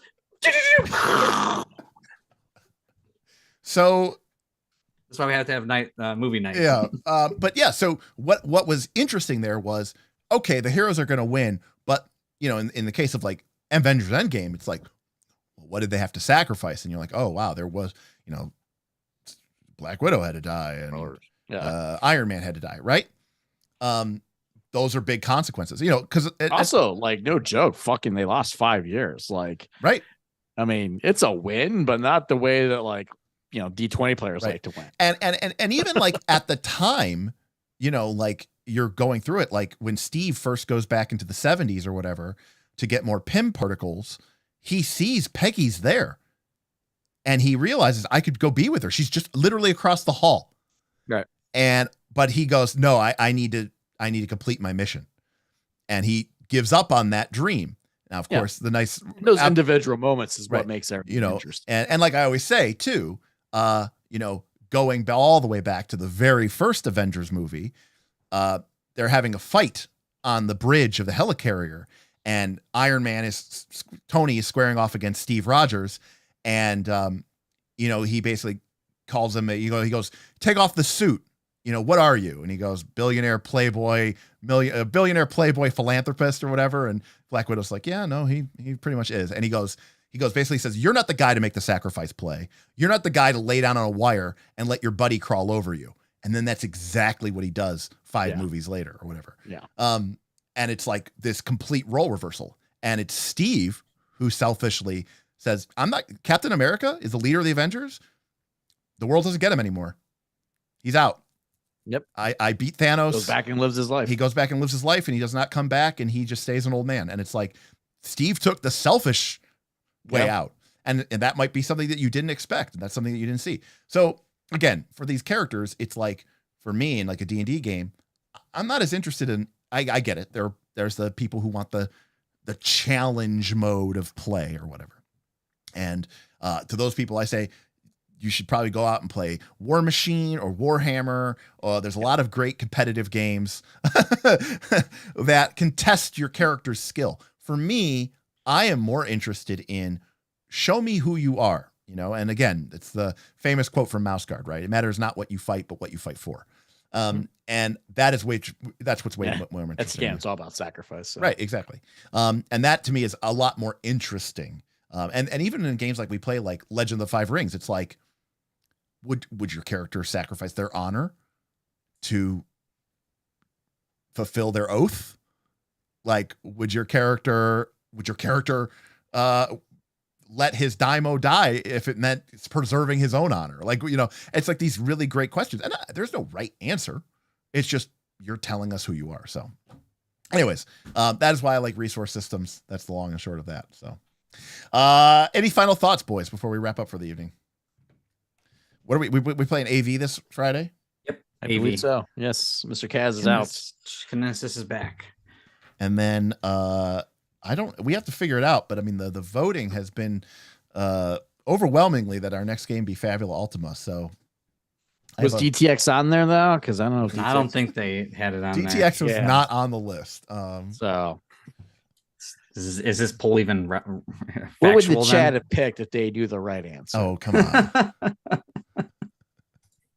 That is. I mean, I do like this idea, like a DTX Dungeon World, an old school classics, because you guys have talked about how some of these old school essential type dungeons were just you played so good. I mean, you played B1 or sorry, B2. Correct, and I loved it. Keep on the Borderlands. Yeah, and so like we played the expansion version too. Thank you to you guys. I have never ran an entire group. Yeah, through the end. I got all the way through it, all the way to the caves, to the Shrine of Chaos. Never done that before, and so that's pretty awesome. But there's probably what are the ones I don't know about? B3. You know what I mean? Like B4. Well, the ones that are like, well, this one, Bob, like you would. This one's the sweet one. You know what I mean? Like I don't know about them. Right. Like the one we played for Bob's birthday bash. We haven't finished that one, and you've talked about how amazing that one is. Oh, Forge of Fury. Yeah. Forge of Fury is great. Oh, that's another classic module for sure. Yeah, I've only started up the front part, and then we came in the back in this last one. That's it. I've never explored really the whole thing. Ben says, I am looking forward to seeing you play Fabula Ultima because I need to see people play it that enjoy it. Now, Ben has such a weird reaction to this game. He's like, I bounced off this game hard, but Ben's like saying like he wanted to like it. And like it's almost like he needs to like live vicariously through other people who actually enjoy it.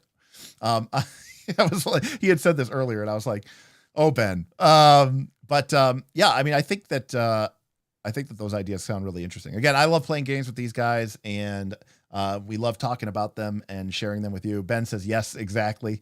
So then thanks again to our incredible patrons for all the support. If you want to be part of these conversations, and the best way to do that is to join the Patreon, patreon.com/nicelastcall.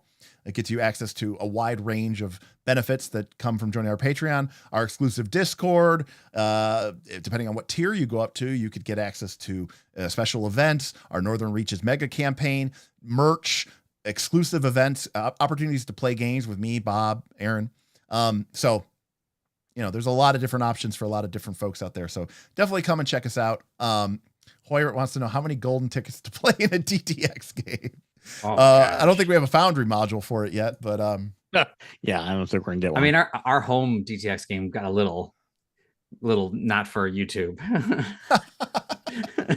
So we had to really clean it up for a YouTube game. Yeah. Well, I think he's just saying just to play like offline, like Well, we do have to write it up eventually. But Hoyer, I do not know the answer to that yet. But yeah, Jim Scott, yes, I have to solidify the rules for you. To be fair, I still stand by this, even though people have to ask this. Like, I think the reason that everybody enjoyed Dungeon Time Extreme so much is because there was no minis. I think that's 100%. Theater of the Mind was a huge part of it. I think there were still tactical decisions, which was great. Right. That was my attempt to make. I literally got hit by a log. Like I walked right into a log trap. Right. Well, I should have done that. Yeah. Well, that was fun. Yeah. All right. Well, thanks everybody for joining us. I have no idea what we're doing Thursday. As a reminder, though, next week do something that's going to generate no money whatsoever. So don't worry, we already did that. What's a game no one's? Oh shit! The game that no one knows how to play and it doesn't make any fucking sense. Oh, what? Free market. Yeah, do a free market episode. Oh my god, that would be amazing. That would be. I got a surprise for you, Mr. Smith. By the way, Free Market is a game where you play a transhumanist immortal infovore that lives in a T1 Taurus space station surrounding the moon of one of the moons of Saturn. Chubos is another good one. Oh yeah, Chubos would be another one. But shout out to GM Scott, self-confessed cynic, save Versus for your support tonight. Obviously, streams like this are really more about our patrons than getting the sick mad views. But if you did hang out with us tonight, thanks so much for doing that. But as a reminder, next week is my birthday, and I will be off to Las Vegas. So we will probably have one less stream next week, possibly two. So we might actually be in for a break. So, Bob, you were saying, sorry. Oh, I was saying, speaking of a few things that you had mentioned, it's not finished yet, Mr. Smith, but on my gratitude journey here, I got my surprise for you. And tell me if you recognize this individual. I don't know if it will focus. Is that the owlbear with a bow? It's the owlbear with the bow. That's amazing. I had Nick print me an owlbear for you, and I put the bow on it because that is from our DTX campaign. Yes. And we Smith decided not to kill it. Derek almost cried. we own that owlbear. So this will be your I don't even remember what happened to it. Like, so just for reference, the owlbear is like the legendary killer monster of B2. Keep on the board. Yeah, you're supposed to run away from it. You're like, it's like, it's the classic old school, like, yeah, this is a dungeon, but there are things here that you shouldn't fight. There are things here that are scary and will rip your character from limb to limb. And I designed this creature in my DTX logic to be really fucking nasty. And I don't even remember how it just got completely. So we were being assholes. And I think we were smoking meat or whatever, as dwarves do, and doing no effort whatsoever to like protect ourselves from camp. And we did something in addition to this to really piss you off because you rolled it on a random account. Oh, that's right. No, you rolled like double one or something. George rolled it. Oh, yeah. George rolled it. I had it was there and it was hostile or something. It was there and it immediately was hostile, right? So you were like, oh, fuck you guys. It comes in and attack and all that. And fucking who was it? I think it was George again. This whole thing might have just been George. Got a fucking nasty sleep spell off on this thing. Like all of its hit points. Just right. No, I think it got hit once or twice, and then George hit it with a sleep spell, and he rolled like exactly enough hit points to make it fall asleep. Right. And so then like we put a big bow on it. Well, I think Derek's exact thing was, do you want to kill it? And we had already like kind of like BDE'd a bunch of the clans under our umbrella. You're like, well, and I think you, Smith, exactly said, we're not going to kill the bear. We'll just kind of make it our pet. And we're like, well, we'll put a little bow on the head then. And I was like, that was so funny. And then we let it go. So then I was like, I have to make the owl bear with. And it just never showed its head again in shame. What was great is the remaining tribe saw the owl bear come back with the bow, and they knew. You wouldn't think it, right? You're thinking dungeon crawl, caves, shrine of chaos. That is a very political adventure, right? Right. It's all about how big your dick is, right? Mm-hmm. You need to show that to the other humanoid tribes. Oh, so yeah, they fucking respect you. By the way, I had some assault on someone to gain some clan respect. GM Scott with he says it needs two bows. Oh, it's so good. Oh, I didn't. Okay, that's a good pun right there, Mr. GM Scott. That's a very good one. That's a very, very good one. All right, everybody. Thanks, Bob. Thanks, Smith, for joining me tonight. And I will definitely see you guys Friday for our games. And for the rest of you, I will see you later this week. And remember to like, comment, and subscribe. And we will see you next time on Knights of Last Call. What out? Peace.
Bye.